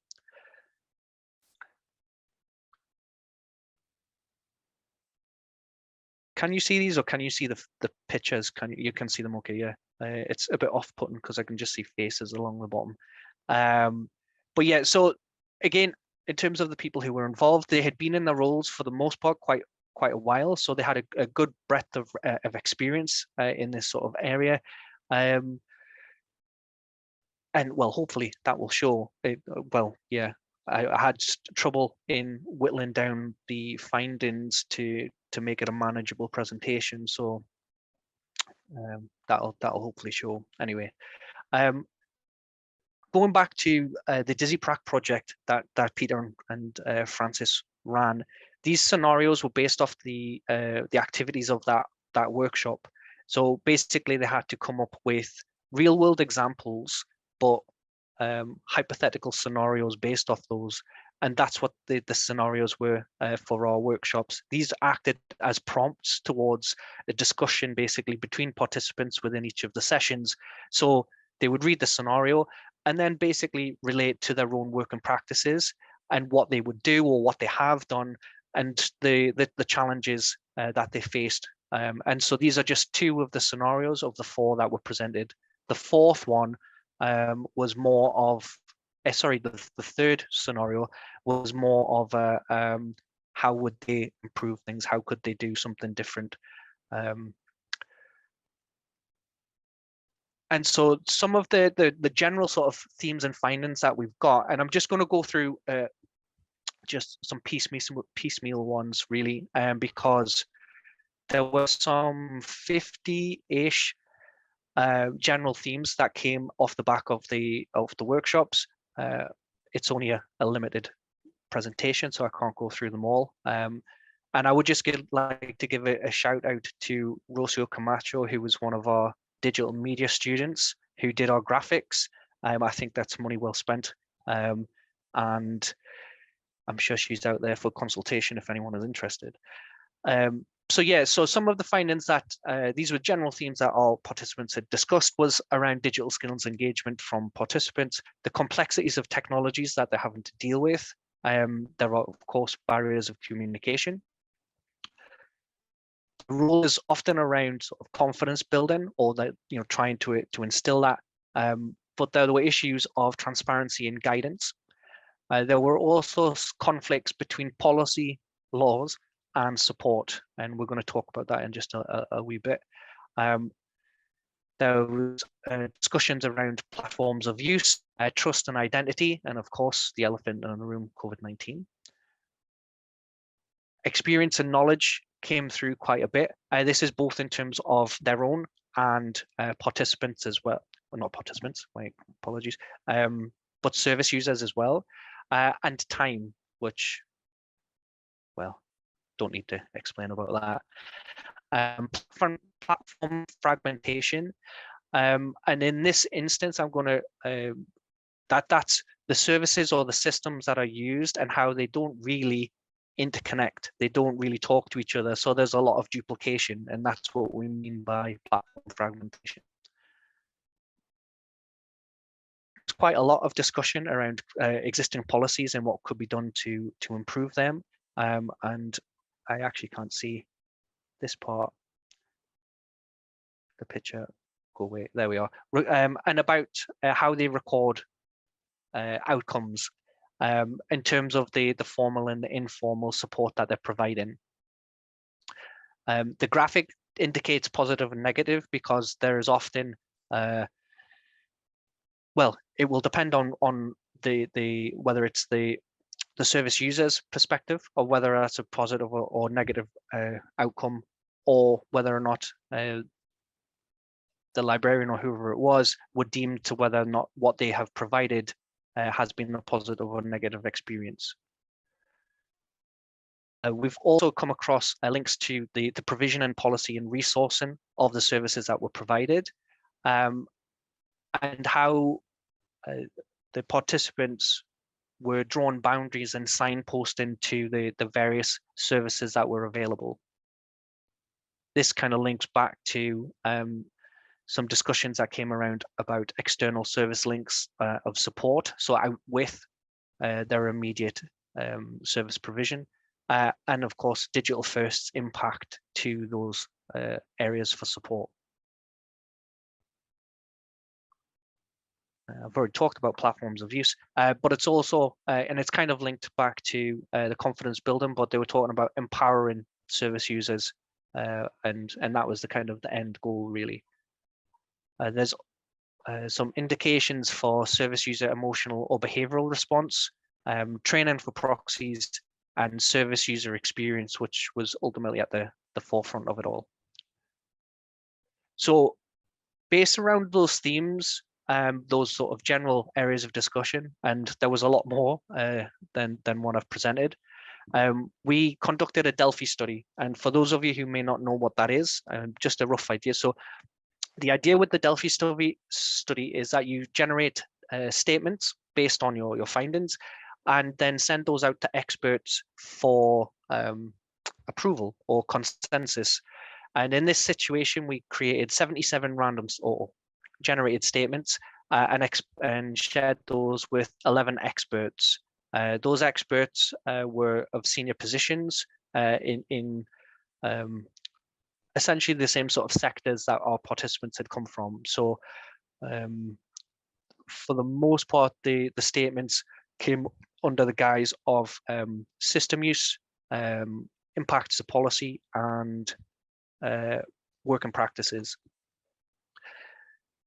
When I mentioned before about the consensus, so the participants for the Delphi had to use a Likert scale of 1 to 5 and come up with how much they agreed or disagreed with the statement. We had a finite amount of time, so for this it was 2 rounds. Usually with this it might be 3 or more, or until you've come to a consensus on all statements. And I will demonstrate to you what we meant by a consensus.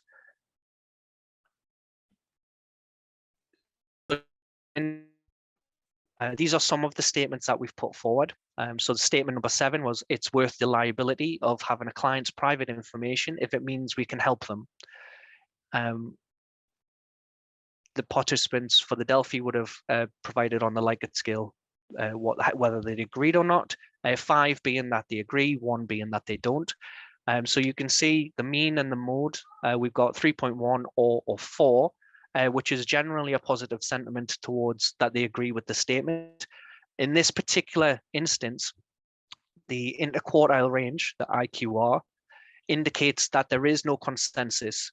The reason for that is the criteria that we set for consensus is that the range of the mode, so I'm getting mathematical, is less than 1. In this case, 1.75 indicates that there is no consensus because it's too big of a gap either way from the average, which was a 4. So despite the positive sentiment, people didn't come to an agreement. And that particular statement, I think, is quite interesting, that they couldn't agree, although they do agree, they couldn't come to a consensus, but did agree generally that it was worth the liability of having a client's private information if it meant they could help them. And as you can see from the other statements, there wasn't a general consensus, but for the most part, they'd agree with the sentiments. They had a positive sentiment towards what the statement is saying. One in particular that I was quite interested in was that the pandemic has meant digital proxies have to be personal shoppers, IT experts, social workers, and bankers, which when I was talking before about the sorts of things that they're having to do, both in terms of formal and informal support, a lot of those things you wouldn't generally associate with a librarian, perhaps, them being a personal shopper or having to help with banking. So it's kind of interesting of what people are actually doing versus what they maybe on paper should be doing. So that's just something to kind of keep in mind when we think about, well, what actually is it that we do on our day-to-day? I'm not sure how I'm doing for time. I think probably got quite a bit. Yeah. So this next table, it demonstrates statements that did have consensus. So again, you can see all the interquartile ranges are less than 1. And for statement 64, which is 3rd in the row, and I apologize that they're not in numerical order here, but for people are more likely to cross boundaries when in distress or when there is a crisis that needs to be handled urgently. And so for the participants of the Delphi, they all had positive sentiment. They all agreed that this is the case. And again, when we're talking about policy, or if we're talking about personal security for employees, that is something that needs to be considered, because from a risk assessment point of view, from a GDPR point of view, whatever, then there is generally no gray area. But when you're front line and you've got somebody in front, that it's something to be in consideration of. The other, well, for the most part, with the consensus, most of the statements were positive. In the bottom row there, statement number 9, there is always someone technical around to help if there's a problem digital proxies can't fix. And considering that this was a reasonable spread of participants who come up with this statement, the fact that our experts on the Delphi panels did not agree with this statement, indicated by the mode of 1, so they absolutely disagreed with this statement, which is well, I would agree with, but it's interesting that there isn't technical help. We've seen some of the tasks that our frontline staff are having to do. It might well be where there is a crisis or a period of urgency, and there isn't the support there necessarily for the proxies to fix or to be able to get support to be able to fix. So this was, again, something just to indicate. And again, this is not everything that we looked at. This is not everything that we have. I don't think I've got enough time today to be able to go through everything that we went through for the 77 statements. But that's just a sort of general sort of flavour, I suppose, about what the study has come up with. So what's next? We would like to further investigate the behaviours of digital proxies. This is with a view to improving guidance and regulations, and also looking at the effects of service design and security. And we are in the process of putting together some publications and some written materials to kind of start those conversations with the necessary people and academics as well. Oops.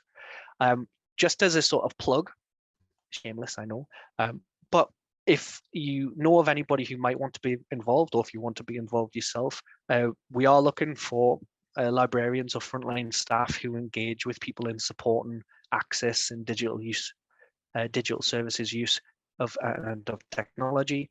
And if this is something that you're interested in, please do contact Gemma Webster, and the email is there, and Francis Ryan. And yeah, that is me in a nutshell, really. Thank you so much, David. Thank you. That's fantastic. Really interesting, as Philip has just said in the chat there. So thank you to you, to Gemma, and to Peter for your work on this. It is really fascinating, and I think anyone that works in a public library or other similar settings will really be able to empathise with a lot of the findings there, and there's also a lot of food for thought. So thank you so much. We have a little bit of time for questions. If anyone would like to put one in the chat, we've got one already. And just to back up first what Kirsten said, I think the animations, if that's the right word, but the drawings in it are absolutely fantastic. So well done. Yeah. So the first question from Philip: have you also looked at digital proxies who are family members, e.g. parents or children of parents who are offline? So I can see Peter has just popped in a response there that it is something that's being considered. It's a bit of an offset, really, of where we're at. It's not necessarily where Gemma was at in the original project, and I can see she's kind of nodding and probably typing quite furiously. To be honest, I can open the floor to them if that would be okay. I'm sure it would be easier for them to respond in audio.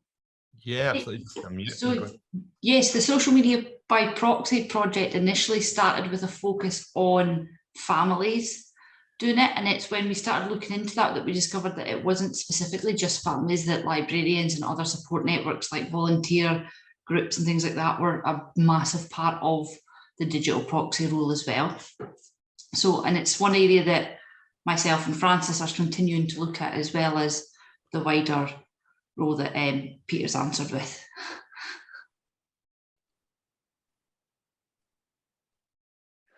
Yeah, and I've just seen comment there from, is it Stefan, that yeah, the outcome. So we have quite a number of themes, and it was breaking it down to what they deem to be an outcome and what they deem to just be something that they do. So how it would be formally recorded and how they perceive that are two different things. So it might just be somebody asked me a question and that's it done. For us, or people at management, they'd be like, well, no, you need to document that to say you have helped somebody. But for them, it's just, well, I was just answering a query. So, yeah, that was something that came out, that depending on where they were or what they were doing, how they would know what an outcome or a positive or negative outcome actually was, and whether they actually document it. Thank you. And yeah, just another question there. Do you feel that there's scope to develop a new job almost of digital helper within libraries or other kind of settings that like that? Is that something you? Because I know that, yeah, from my experience, it can be a strain on staffing being that digital proxy and trying to do the day job if that isn't the day job. Most likely, because across the participants that we had, so we had some people whose role specifically was to offer digital literacy support, IT classes and things like that, rather than being a librarian. Whereas you did have librarians who had to be a kind of jack of all trades, and often self-taught, or kind of on the fly, Googling it as they're being asked, what is it that we actually need to do? So yeah, I guess it probably would be whether or not there is provision to support that across all of the various institutions is another question. Peter, worth adding, your hand up to come in there. Sorry, yeah. Yeah, just it's worth adding also that there's implications of formally recording this in terms of data protection and maybe liability. And I think people maybe sometimes be quite reluctant to have a formal link in terms of being that there are in terms of formal computer systems, there are ways of linking. You can create formal relationships between people, but this is more informal, and there's a real dilemma about how much of this you're trying to actually record and how willing people would be to be formally linked to a particular act of help. Given the lack of training and the lack of resources that's their context. Thank you. And just another question there, just from Annette, just to say, have you included support workers who assist the people to look after? Was that part of the study at all, or is that something you think could be a future bit of research?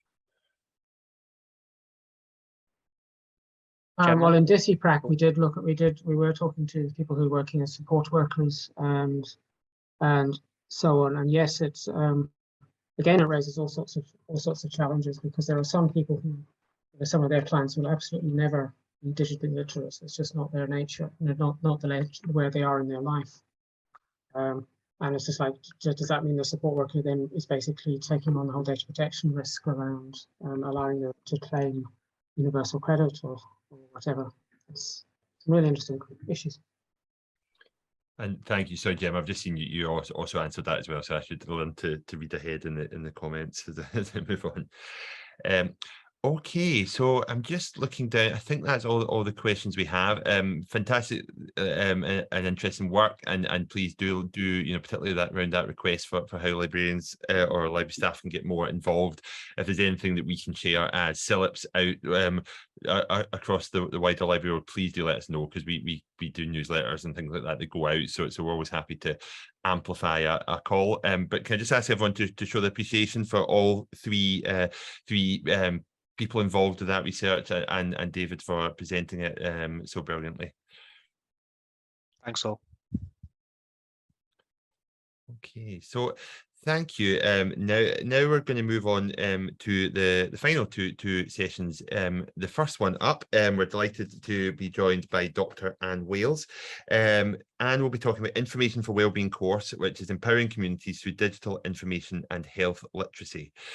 So Anne, I can see that you've joined us. I'm going to just make you co-host. Now I'm assuming you may have slides. Are you happy to share them? It should let you share them if you want to just do that now. Thank you. Right, thank you. I'll just try and find them on my No way, take screen. your time.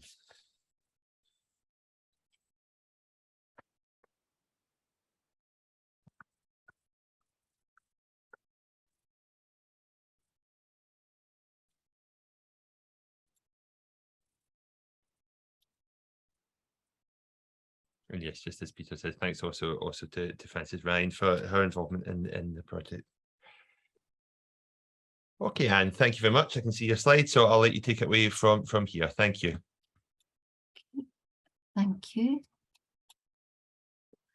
Okay, so thank you very much, Sean, and good afternoon, everybody. It's a pleasure to be here today to share with you some of the work that I've been doing along with the Scottish Library and Information Council and with libraries across health, public and school library sectors to develop this information for wellbeing course. As it says in the title here, the overall aim of this course is to develop the skills of library staff in enabling community health and wellbeing. Key learning points from our experience in developing and delivering this course over the last 18 months are around the really key role that digital health and information literacies play as enablers of national policy change, specifically of healthcare transformation, but also more broadly in enabling the wellbeing economy.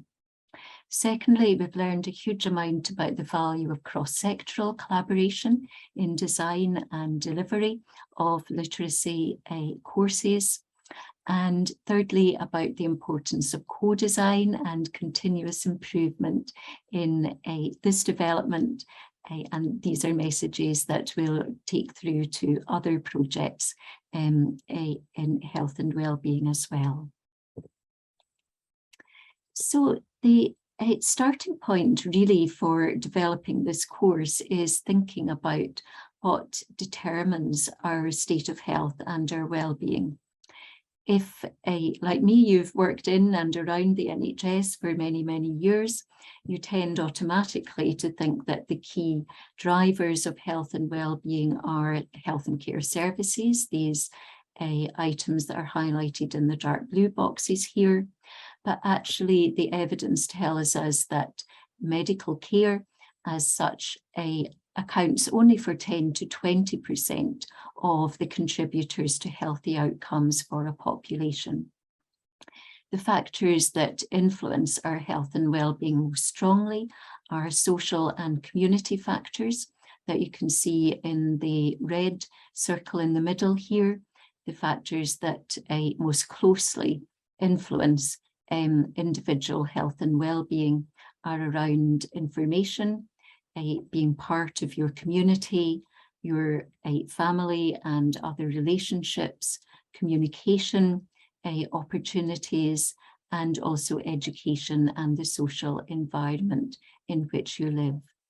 And I'm sure you can see that the great majority of these factors are ones that libraries are tremendously well placed to influence and support. And indeed, health and care policy increasingly is recognising the importance of those community and social factors to our health and well-being. And there's three really big transformational shifts that have been taking place for some time and continue to take effect in health and care just now. These are around moving beyond the hospital to community health and wellbeing support, moving beyond health care to focusing on preventing ill health and maximising wellbeing, and moving beyond dependency or assumed dependency on health services for health and wellbeing to a greater dependency on self-efficacy.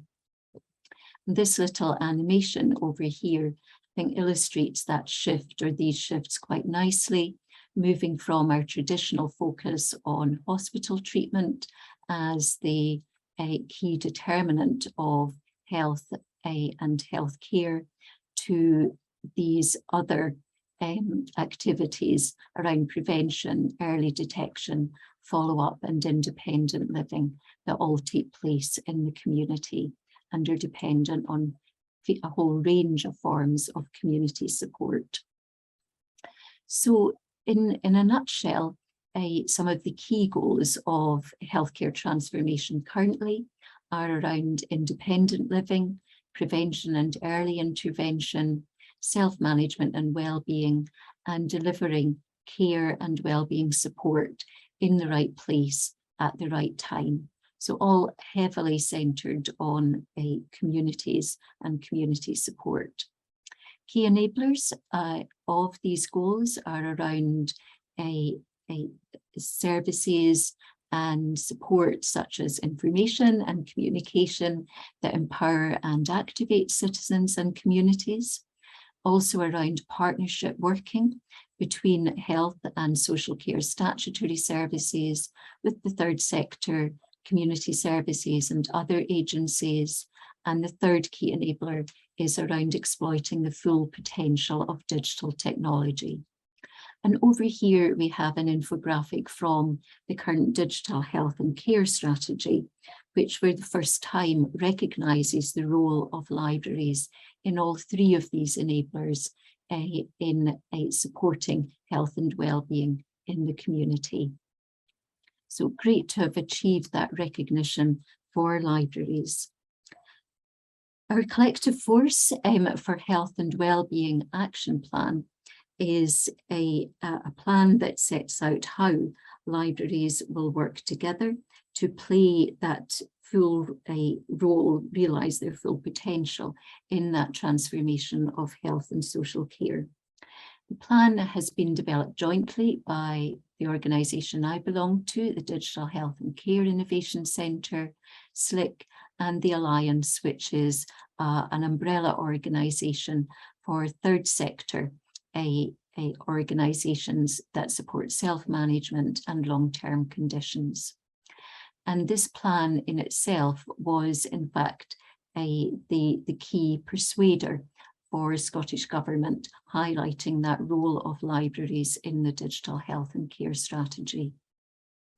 The vision that the plan sets out is around libraries across sectors, local authorities, schools, NHS and beyond, collaborating as a national network to support self-management, supporting people to make choices, informed choices about their health and well-being, to support people in working as partners with health and care professionals to make shared decisions, and to help address current barriers to health equality. I would like now just to move to a short video that Annette Thane is going to introduce, just illustrating how Collective Force has helped to bring together libraries across sectors to help build that national network. So Annette, would you like just to say a few words about the video? Yeah, thanks very much, Anne. So I just wanted to illustrate to you some of the benefits that the NHS librarians have experienced due to being involved in the Collective Force action plan. We have worked with NHS, with public and school libraries in the past, but this has really given a big impetus to it. And we produced this little video and we're just going to show you just the first minute of it, just to give us a taster, but hopefully we'll put it in the chat and hopefully you can go and visit it. And if you wanted to be involved with your local NHS librarian in any way, please get in touch with me afterwards and I can put you in contact. And we're looking for various different projects to contribute as part of the overall work that's going on. So it's been a great opportunity. So hopefully you'll have a watch of our video. Thanks, Anne. Thank you. I have to confess, I might need some help, Sean. I've never actually shown a video in Zoom. Do I need to, is there something I need to switch on somewhere in order to activate the... It can just be the sound. I mean, I could show it. Is it in the slides that you sent on earlier? Yes, if you can bring it up, that would be great. Thank you. If you just give me a little minute, I'll just get it. Yeah, we just want to show the first bit, Sean. Okay, I'll tell you when to stop or yeah. I can tell you. Thank you. Okay, just a minute. Sorry. Right, so just okay.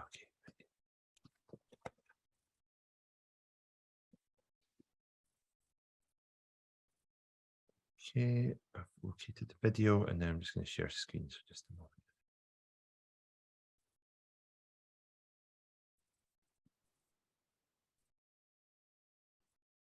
Okay.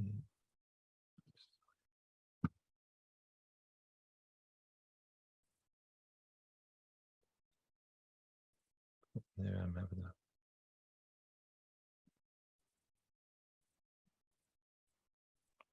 Oh, if it's a problem, Sean, don't worry. I put the link in the chat. People can maybe have a look afterwards. right. Okay, let me just, yeah, okay, that's fine. Sorry, it's just for some reason it keeps kicking me out every time I try and show it for some reason. Yeah, okay. I mean, maybe if we've got time at the end, I could show at the end if that's okay. So if Anne, you want to just share screen and just carry on, I will try and make sure that I can maybe show it at the end if we've just got time. Thank you. Yes, no problem. Sorry about that. Thanks. It's a lovely video, so I do encourage you to have a look at it. So back to the collective force action plan. The goals that are set out in that action plan for this network of libraries are for libraries to become the go-to place in their communities for 4 things: trusted health and wellbeing information, support with digital information and health literacy skills, facilitated reading and storytelling for personal growth and therapeutic support, and as these go-to places, hubs for social interaction and the empathy that comes from person-to-person help and support. And one thing we really wanted to emphasise within the action plan was that all these forms of support can be delivered not only face-to-face within the physical library, but also through digital means. And we wanted to capitalise really on the learning and experiences from the COVID pandemic, which of course really precipitated many libraries to make greater use of digital technology to provide support that they would formerly have delivered mainly face-to-face. On the right-hand side here, I have the image from the cover of the Collective Force Action Plan. This shows one of the key healthcare transformation models that's commonly referred to in health and social care just now. It's called the House of Care. And I don't know how clearly you can read the wording within it, but an absolutely key element of this House of Care model is empowering citizens and communities through information, and underpinning that the importance of partnership between health and care services and community organisations such as libraries, and also enabling partnership between citizens and health and care professionals. So we felt this was a very pertinent healthcare transformation model to use as the foundation for our action plan for libraries in health and wellbeing. There are 4 key elements of the Collective Force Plan, which are set out here, and all of them are underpinned by developing the skills and knowledge of the library workforce. And this, of course, is where the Information for Wellbeing course comes in. It currently is our primary way of supporting development of knowledge, skills and confidence across the library network to deliver that vision and goals of the Collective Force Action Plan. Here are the key objectives within the Information for Wellbeing course. Firstly, building skills and confidence of library staff, and we also involved third sector healthcare staff in developing this course so that they could also benefit from these skills in facilitating health literacy and reading for wellbeing. And as I said previously, the course aims to build those skills not only in face-to-face delivery, but also in delivering health literacy and reading for wellbeing support through remote technology. A second key objective for the course is to continue to support recovery and renewal in the aftermath of COVID through the power of information technology and that person-to-person human empathy and interaction that comes from the library staff themselves. And the third key objective is about enabling library staff to proactively support people most at risk of health inequalities. These are the groups that have been most heavily impacted by COVID and are still experiencing those impacts, for example, due to age, ethnic background, disability or poverty. The course itself comprises 7 modules, which you can see here. Hopefully you'll see that they reflect the goals and the objectives I've just listed. There are 3 of the modules, numbers 1, 2 and 6, which are really generic in nature.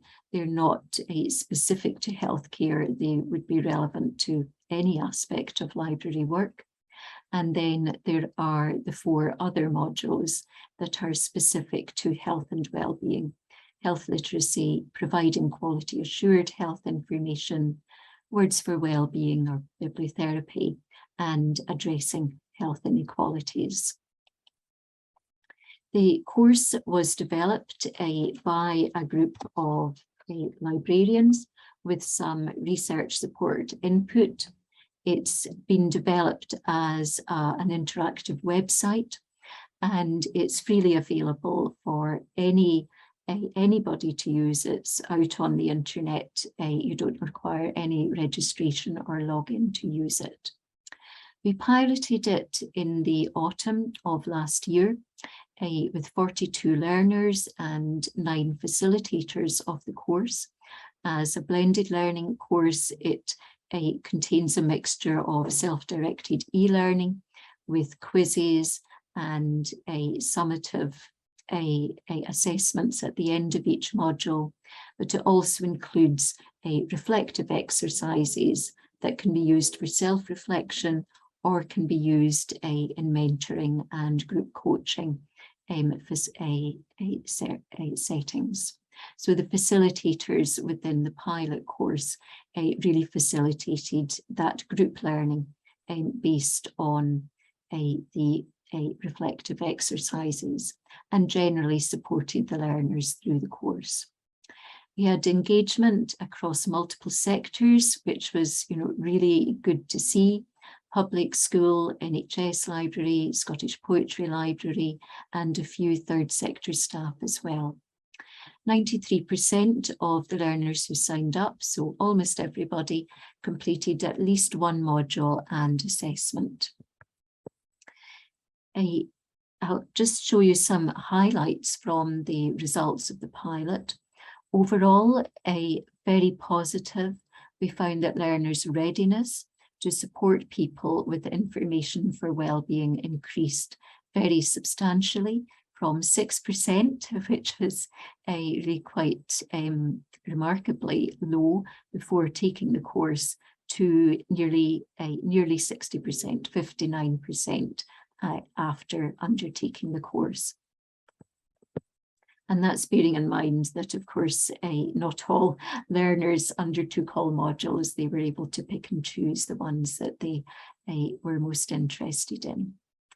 It was especially pleasing to hear from staff about the impact that the course had on their commitment to apply their skills in their practice. So for frontline staff, we had great quotes about increased confidence, new insights, opening their eyes to the world of health information and how they could support delivery of that information to support their library users.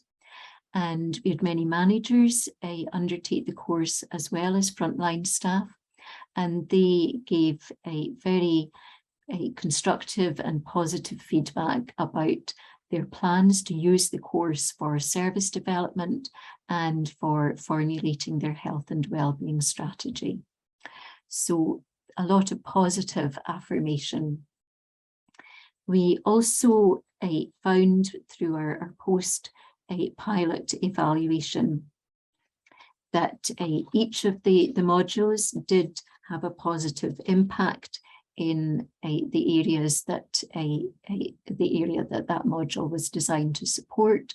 So improved communication skills, greater awareness of the benefits of remote technology, greater confidence around health literacy tools and techniques, more understanding around searching for good quality health information, knowledge and skills around words for wellbeing support, improved ability to support people with barriers to health literacy, which also act as barriers to health equality more generally, and improved confidence in managing boundaries and difficult situations. There were a number of areas for improvement highlighted from the course, which we responded to during the first few months of this year. We restructured the course quite substantially and reduced the length of some of the modules. That did mean moving from 5 larger modules to 7 shorter modules. It didn't seem there was any of the content that was redundant. People just wanted shorter learning experiences for each individual module. There was feedback about the workbook approach that we initially offered as being very old-fashioned in its approach. So we've converted that into a more modern interactive online workbook experience. And we also had a feedback about our 100% pass mark for the summative assessments. So we reduced that in response to demand, and we also simplified the presentation of these quizzes. So the course was formally launched at the CILIPS conference at the start of June this year.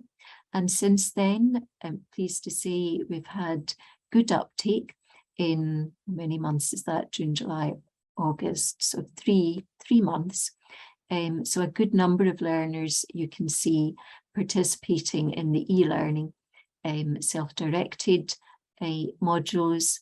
We've had anecdotal evidence about library managers encouraging all of their staff to undertake at least the core health-related modules, and also at least one service using some of the reflective exercises for group learning activities.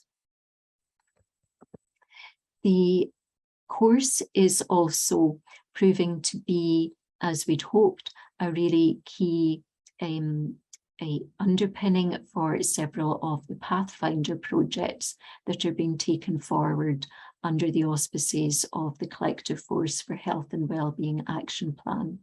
So I've listed the current Pathfinder projects here.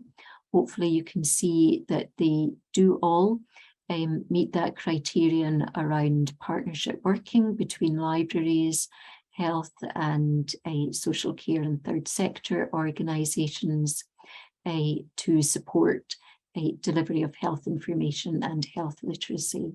So in all these cases, the library staff participating in the Pathfinders are being strongly encouraged to undertake usually 2 or 3 of the information for wellbeing modules.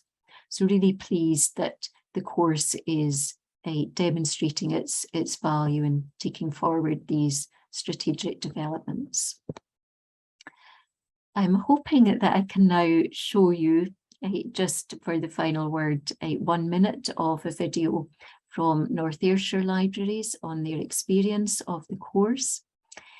Shall I give it a try, Sean, or is there something I should do to make sure the sound broadcasts? The only thing to do is when you share, there's a box to tick to say to share sound as well. So if you haven't ticked that, it might not come through. So you might be worth just unsharing and then share again. And then just as you're sharing, look for the box. It says share sound. Yes. Okay, I see it now. And then that should. That's fine. Okay, right. Try again.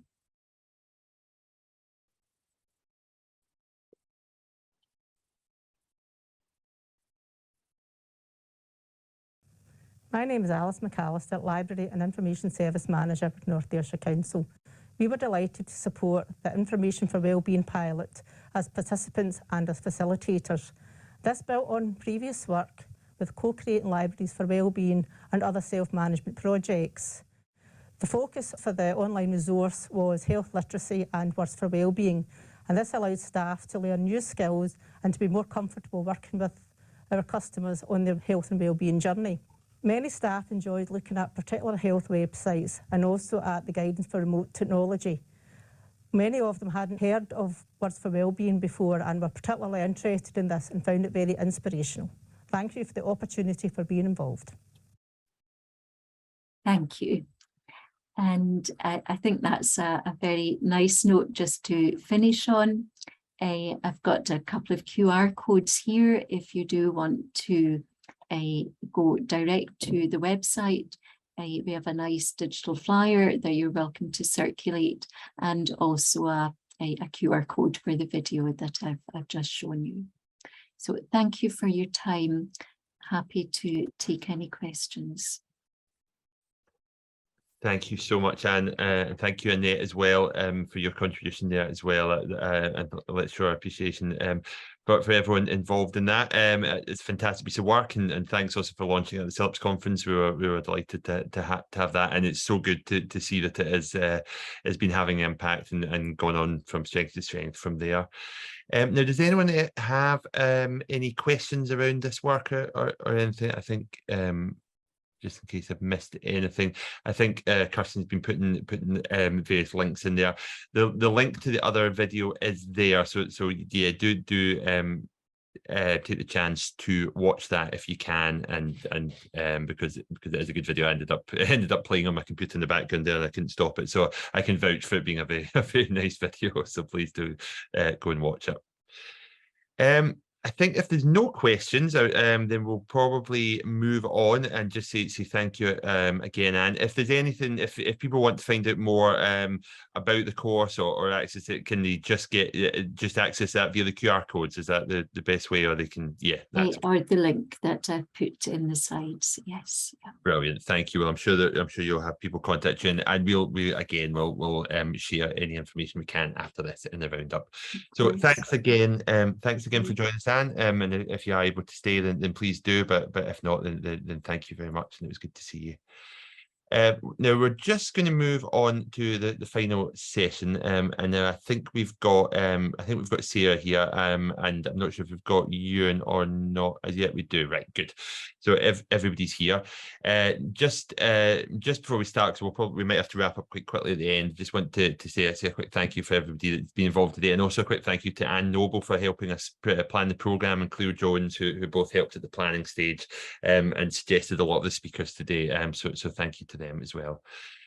Okay, I'm just going to move on now. So we've got the final session of the day, and it is a smorgasbord of wiki work. I hope my pronunciation of smorgasbord was correct there. I'm sure it's not.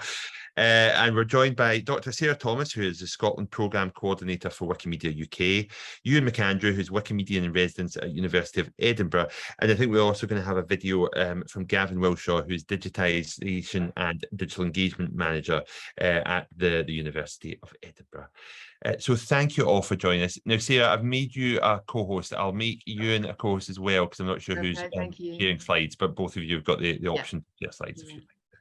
That's wonderful. Thank you so much, Sean. Thank you very much for having us here today.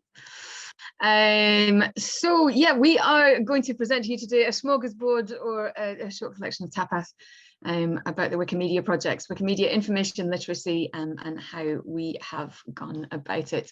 In case anybody wasn't sure what a smorgasbord was, this apparently is a smorgasbord. Ewan was very keen that we use this as a presentation title. So I'm one of 3 speakers here today who are professionally engaged with Wikimedia. I started engaging with Wikimedia, started this whole journey when I became Wikimedian in residence with Museums Galleries Scotland in 2015, acting as a bridge between the vast depth and reach of the Wikimedia projects and cultural and educational institutions. I was also Wikimedian in residence for the Scottish Library and Information Council before leaving that position to take up my current role at Wikimedia UK as Scotland Programme Coordinator. And in this role, I work across Scotland to help individuals and organisations engage with and get the most from the Wikimedia projects. Between us, we've got a pretty wide range of experience working on different projects and different parts of Wikimedia. What we're going to present to you today is a bit of a collection, a tapas selection, to give you a sample of the range of work that's possible and to showcase how useful the Wikimedia projects can be for the development of information, digital, data, and media literacies. In general, when we talk about Wikipedia in particular and literacies, it's usually this kind of lazy and patronizing stuff that comes up. This is a picture of a McDonald's ad that I saw in Edinburgh during the Freshers Week a few years ago. And there's still a perception, I think, in some arenas that Wikipedia isn't a place for learning so much as it's a place for vandalism or laziness, or from which you can plagiarize an essay. Unsurprisingly, I have a rather different view of the uses and benefits of engaging with the Wikimedia projects, not just through the 7 years of experience that I have, but through the research that has been produced. This information literacy, media literacy, and critical source analysis are all skills which the nature of Wikipedia, and by which I mean its construction, the manner in which we read it, and as editors engage in its creation, these are all skills which the nature of Wikipedia encourages improvement in. This slide that I'm showing at the moment, this piece of research was carried out in 2018 by some of my colleagues, and maps the various different literacies and skills which you can gain through engaging with the Wikimedia project against established frameworks within the UK context. I've said for a long time that I think that information and media literacies are key skills for participation in civic society. And this is starting to be recognised in the wider world. It's far from perfect, but in a land of misinformation, Wikipedia provides something of a refuge. Articles relating to coronavirus, for example, come under the wing of a group of editors called Wiki Project Medicine. They're an on-wiki project on English Wikipedia, which looks at articles relating to medicine, and they have some of the strongest policies on sourcing and reliable sourcing on anywhere on in the encyclopedia in order to guard against inaccuracy.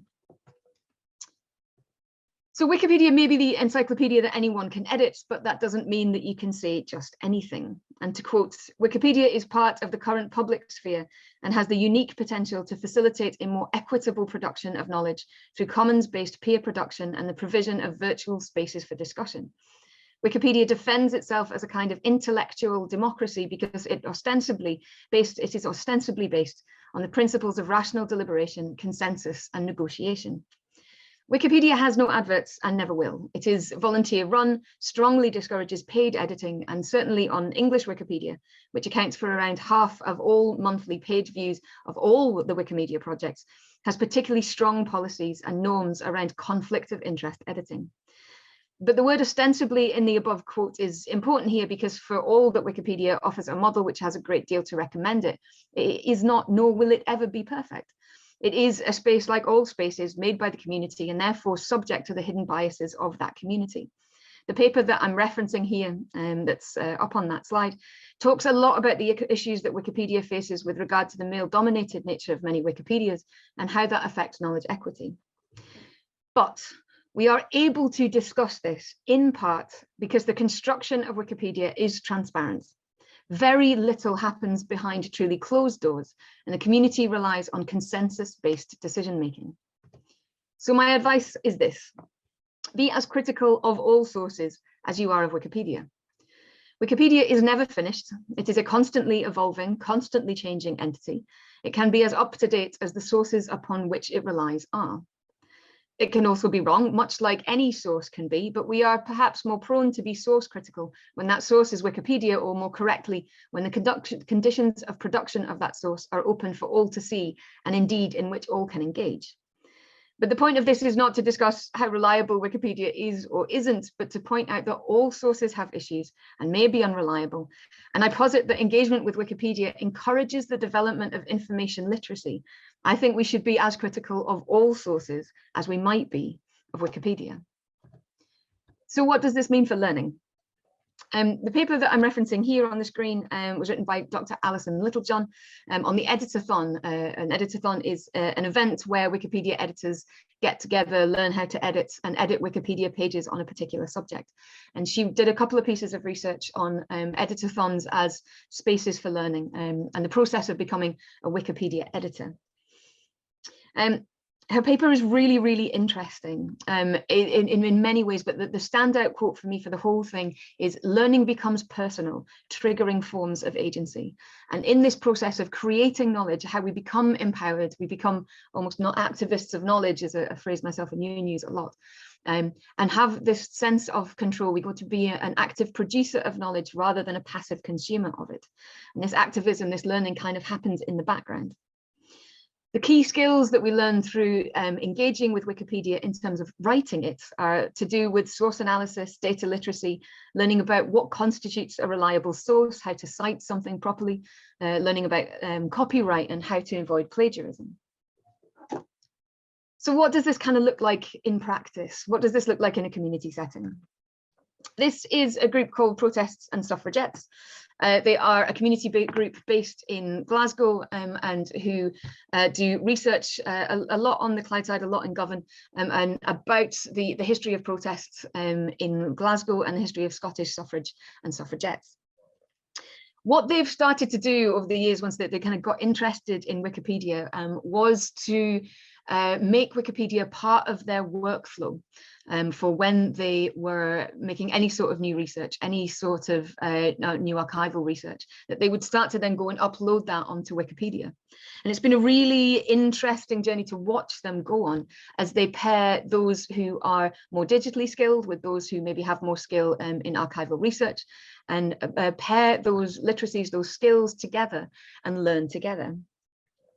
We also see this with language skills, for example. I do a lot of work with the Scots Wiki community. I do, in fact, have an event with the Scots Language Wiki this evening to improve pages on monuments and buildings in Scotland, as we're in September, and that's Wiki Loves Monuments international photo competition.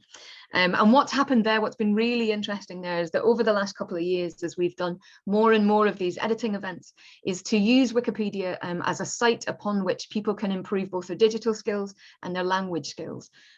Although we have, actually, we're not sure how many Scots speakers we have due to census. But we have a lot of people that come to that who are like, I'm really, I speak Scots, I think I speak Scots, but I'm really not very confident in my written Scots.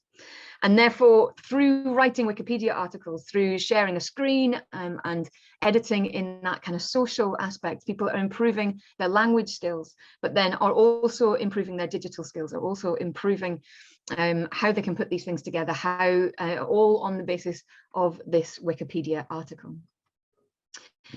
So that's just a kind of brief introduction to the sorts of things that I've been doing and the way in which I frame it. I'm now going to pass over to Ewan McAndrew, who's the Wikimedian in residence at the University of Edinburgh, who's going to tell you a little bit more about the sorts of things that he's been doing.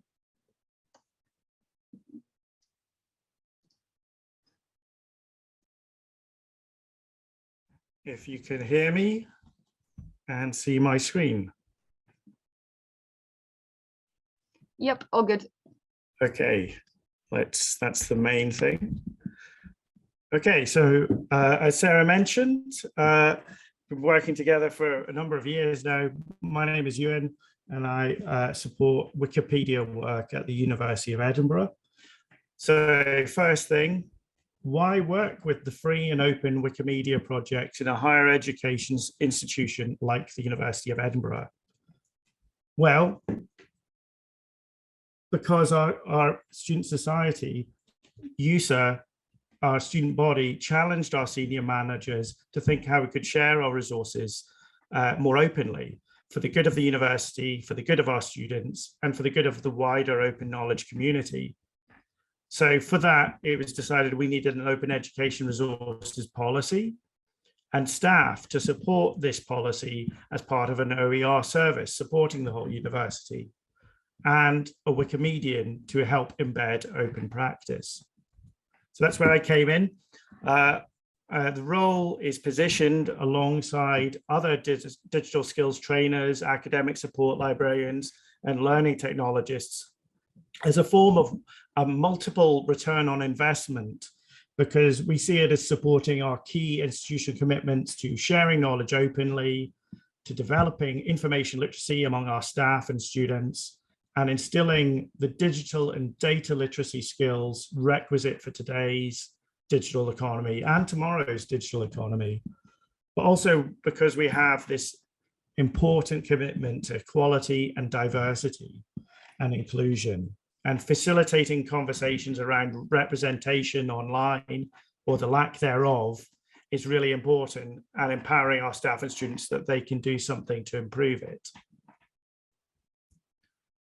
And as our academic support librarians will point out, we all know our students are using Wikipedia. So being familiar with it is a really important part of information literacy. That was Ruth Jenkins at our medical school, and her colleague Donna Watson concurs. When you look at CILIPS' own definition of information literacy as the ability to think critically, make balanced judgments, empower us as citizens to reach and express informed views, they feel that Wikipedia can help them achieve these aspects. That's their experience of the last 6 years working with Wikipedia. That's their truth. And in preparing for today's session, I did a bit of a Google of Wikipedia news articles. And what came up was a Prospect magazine article from March 2022 that had as its headline, "Who gets to define what's true online?" which is really important when we're thinking about information literacy. And Prospect magazine posited that the answer is Google's knowledge graph. It gets to its truth is what they deliver to its users.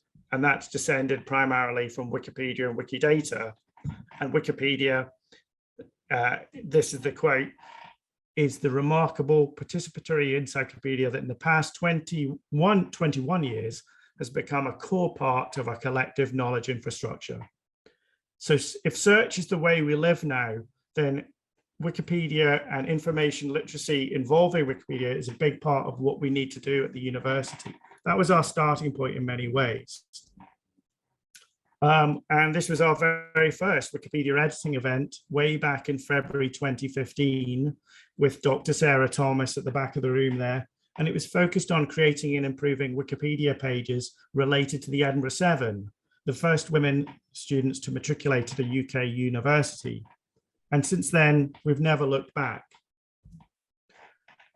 Today, as in 2015, it's about editing with a purpose. That's what works in our view. We've now hosted 64 monthly editing workshops where students, staff, and members of the public can learn how to edit in a social and supportive space, and then apply those skills by writing about the lives and contributions of notable women and addressing areas of underrepresentation, like biographies of women, has proven to be incredibly motivating for students and staff alike.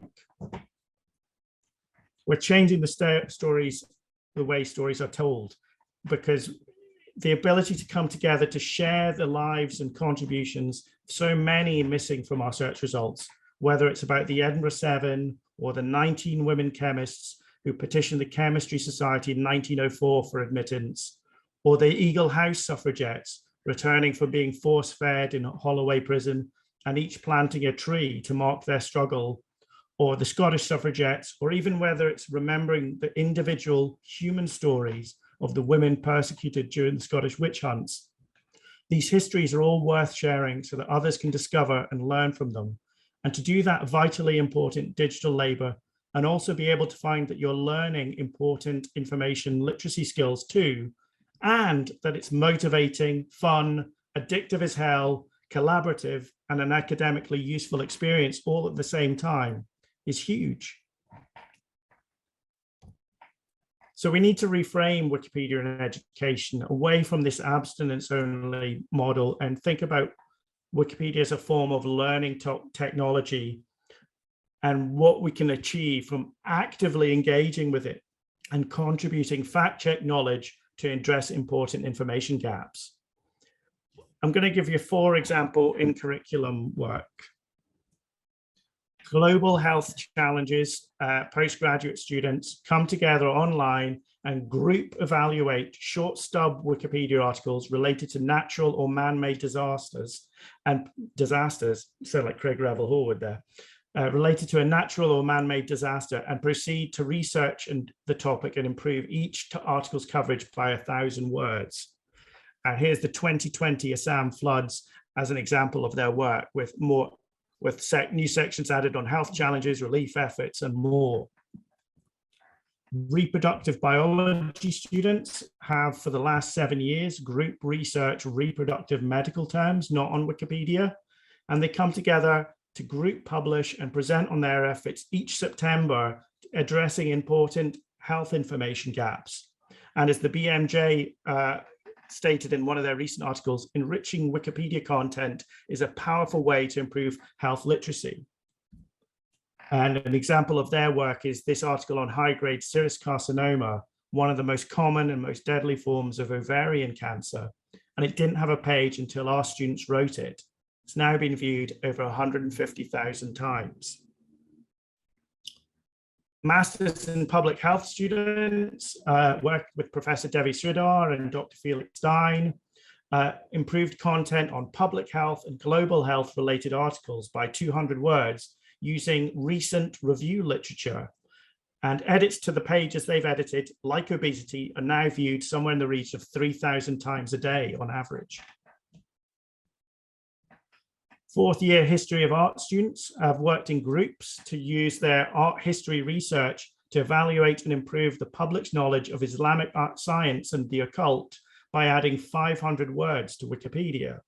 And they enjoyed the experience so much that they came back the next year to improve coverage of non-Western art in Wikipedia, so that even if you don't know about the visual culture of the Umayyads in Syria, of which we have a new article written by the students, you'll still encounter Islamic art on more generic pages about inkwells, jugs, pitchers, bowls, and more.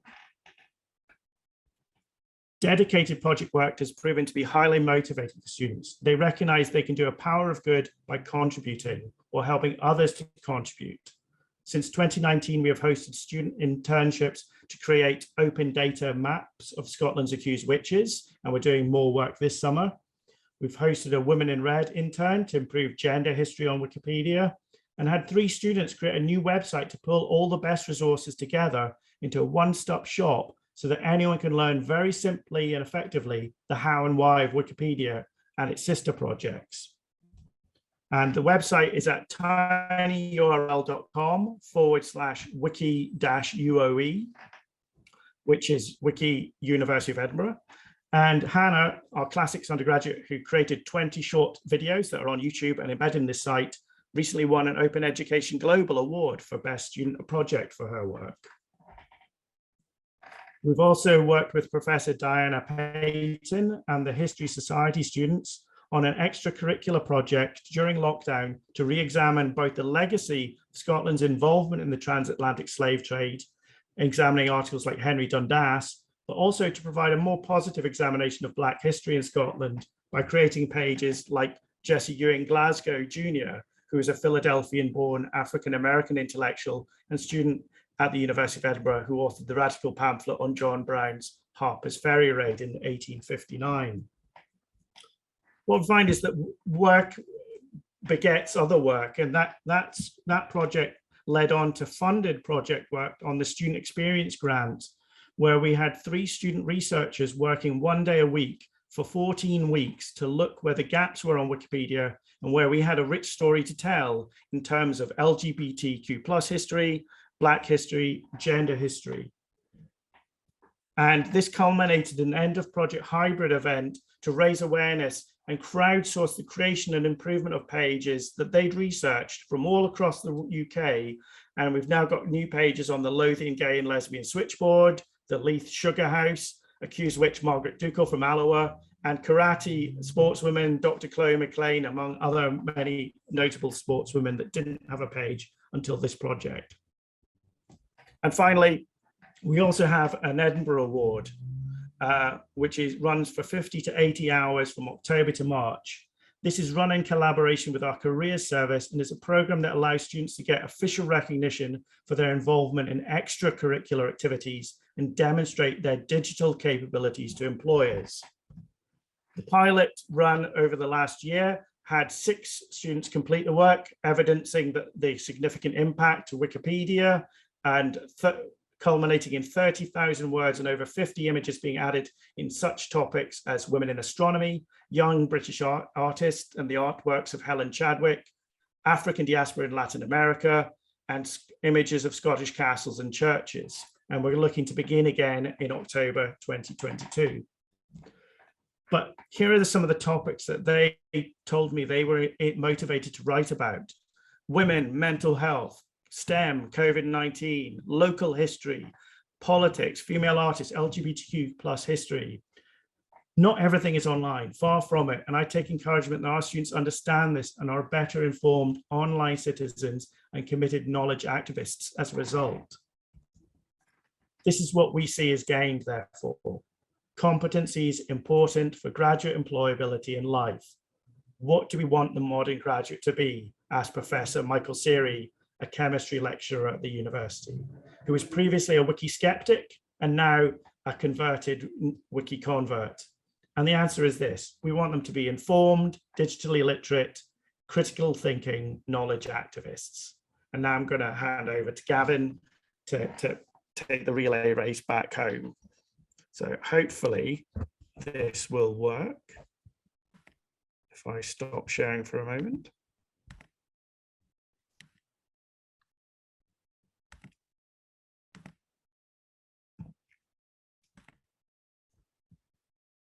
Hopefully you can see this from Gavin. And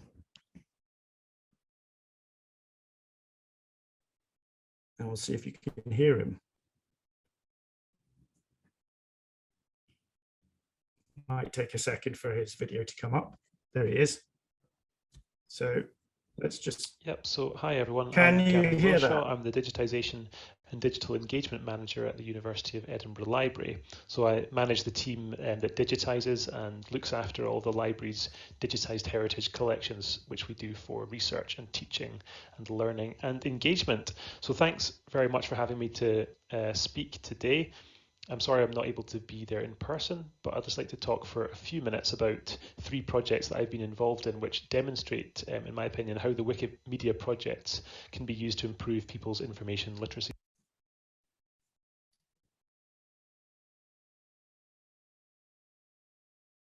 So the first one to start with is the Portobello People and Places editathons that I ran out in the east of Edinburgh in sort of 2018-2019. So there's a really vibrant cultural heritage scene out in Portobello. There's a local history society, there's an amenities society, and there's also lots of regular talks and activities about the history of the place. However, it's often quite difficult to find easily accessible authoritative information online about the area's history. Much of this information is in the local library, but it tends to be in sort of physical books or in folders of newspaper cuttings, for example.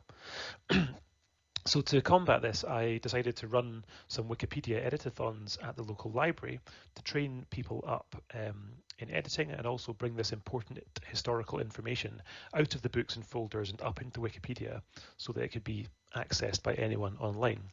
So this resulted in several new pages being written about local places such as Belfield Community.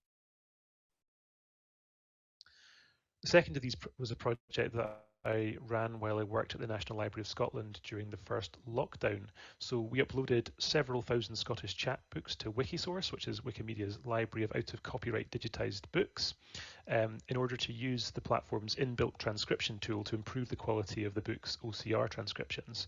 So approximately 70 staff were trained up in editing Wikisource, and together during those first few months created fully accurate transcriptions of approximately 1,200 books, and these transcriptions were then able to be loaded back into the National Library's digital gallery to make the collection much easier to access, navigate and use.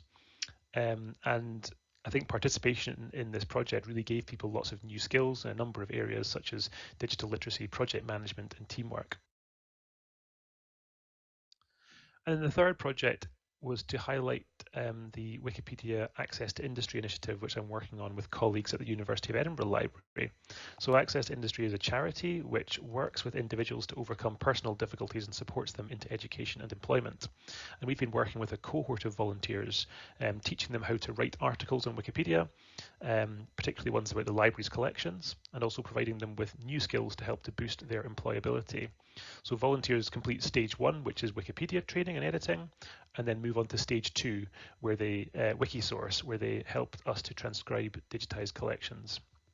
This activity is also very beneficial to the library, as it helps us to get around the conflict of interest issue, where people who are paid by an institution are not normally allowed to write about it, or about activities, events, or collections related to it. So I believe that these projects have helped to develop information literacy skills in a number of ways. So firstly, through Wikipedia training, people have learned about how information online is generated, and that there's something here, this is something that they can participate in and influence. People don't need to be passive consumers of information online, and they can play an active role in shaping and creating it. For example, after writing the article about Portobello Power Station, the new editor was really delighted to see that a few hours later, their article appeared at the top of the search results, and then a bit later they were able to check back and see that the page had been viewed over 4,000 times. So by learning about how other apps and programs pull content from Wikipedia, they also gained the understanding that about the impact of the work that they do on Wikipedia actually stretches beyond Wikipedia. And secondly, especially with the Portobello events again, participants learned that not all information is available online, but there's still huge amounts of it, of high quality information, which is available in analog only formats, and that the process of making it available online requires really proactive work. So for example, the article that was written about Portobello Library used information that's almost entirely from offline sources or behind paywalls. But by summarizing this information online, the editor has now opened it up to the wider world, and that page itself has been viewed over 2,000 pages, 2,000 times to date. Thirdly, involvement in these projects taught people about behaving ethically online through the etiquette of communication with other Wikimedia users through their talk pages. So the Wikimedia projects provide good models of how people can communicate effectively in a way that's, I think, is far more positive and constructive than some of the sort of the trolling activity and negativity that goes along with other with some of the social media platforms. This was particularly the case with the Wikisource project at the National Library, where participants communicated with experienced editors through the talk pages and were guided through best practice in editing the platform. And they managed to do this despite the fact that the main Wikisource editors live on the other side of the world in New Zealand. Fourth, participation gave people an awareness of their own digital footprint. So editors are encouraged to be open and transparent about their editing activity, and all pages and user activity are available and can be viewed by anyone. So being aware of this in relation to Wikipedia helps editors think about their digital footprint on other platforms too. And finally, this activity helps people to develop skills that enable them to move down different career paths and make them more employable in the future. So by learning how to edit Wikipedia through Access to Industry, for example, editors gain skills in areas such as synthesizing information, writing clearly, interrogating sources, as well as some of the basic technical skills in areas such as HTML coding. So that's pretty much everything from me. Thanks again for the opportunity to speak, and please do get in touch if you would like to discuss any of this further. Thank you very much.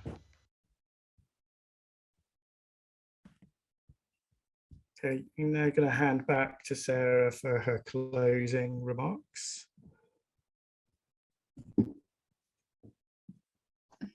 Saying thank you to you as I was muted. I can't believe after however long on Zoom I still managed to do that. So yes, just in closing and just really to wrap up the things that we kind of wanted to make clear for today, and that info literacy goes hand in hand with the Wikimedia project.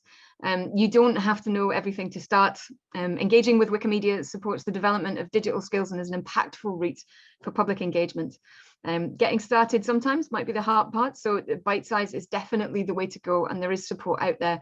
There are lots of different ways to get started. And I think the last kind of point that I really wanted to make was that both libraries and those of us working in information and Wikimedia are in the not-for-profit business of making information freely available. If you would like to talk to any of the three of us or any questions anybody wanted to follow up afterwards, these are our email addresses. Please do feel free to drop us a line. Thank you very much. It's been lovely to talk to you. Thank you all. Thank you, Sarah. Thank you, Ewan, and thank you to Gavin, wherever he is, for a really great presentation. I think that rounded up the day perfectly, to highlight that information literacy can be about generating the information to help understand it. And I think, going back to when we were talking about young people and information literacy at the start, I think that was quite pertinent, because I think that is definitely a role in both public and school libraries, and as well as obviously we've seen in academic and national and other libraries, for people to engage with their users with this. So I think that's a perfect place to end. I think time-wise, we are almost at 12:30. I know people have been on Zoom all afternoon, so I'll, unless anyone's got a pressing question just now, the email addresses are there.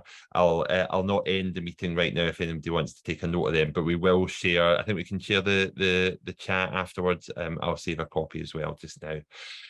So yeah, can we just show our appreciation, please, for Sarah, Ewan, and Gavin, and our last speakers of the day. And finally, just to round up and say thank you to everyone who has contributed today. Thank you for everyone that helped plan the event. Thank you to the information literacy community of practice for suggesting ideas and helping to inspire it. And thank you to all our speakers throughout the day who have all added something different into this field. As I said at the start, we will be continuing with our information literacy community of practice. We'll probably arrange the next meeting of that in a week or two. No, it won't be in a week or two, but I'll start arranging it in a week or two. So if you would like to be part of that community, please get in touch in the next week or so, and I will add your name, and I promise it will be an interesting experience to be involved in. So I will leave it there. Have a lovely evening. Thanks for attending another online event, and I hope you enjoyed it as much as we did. Thanks all. Have a good evening. Bye-bye.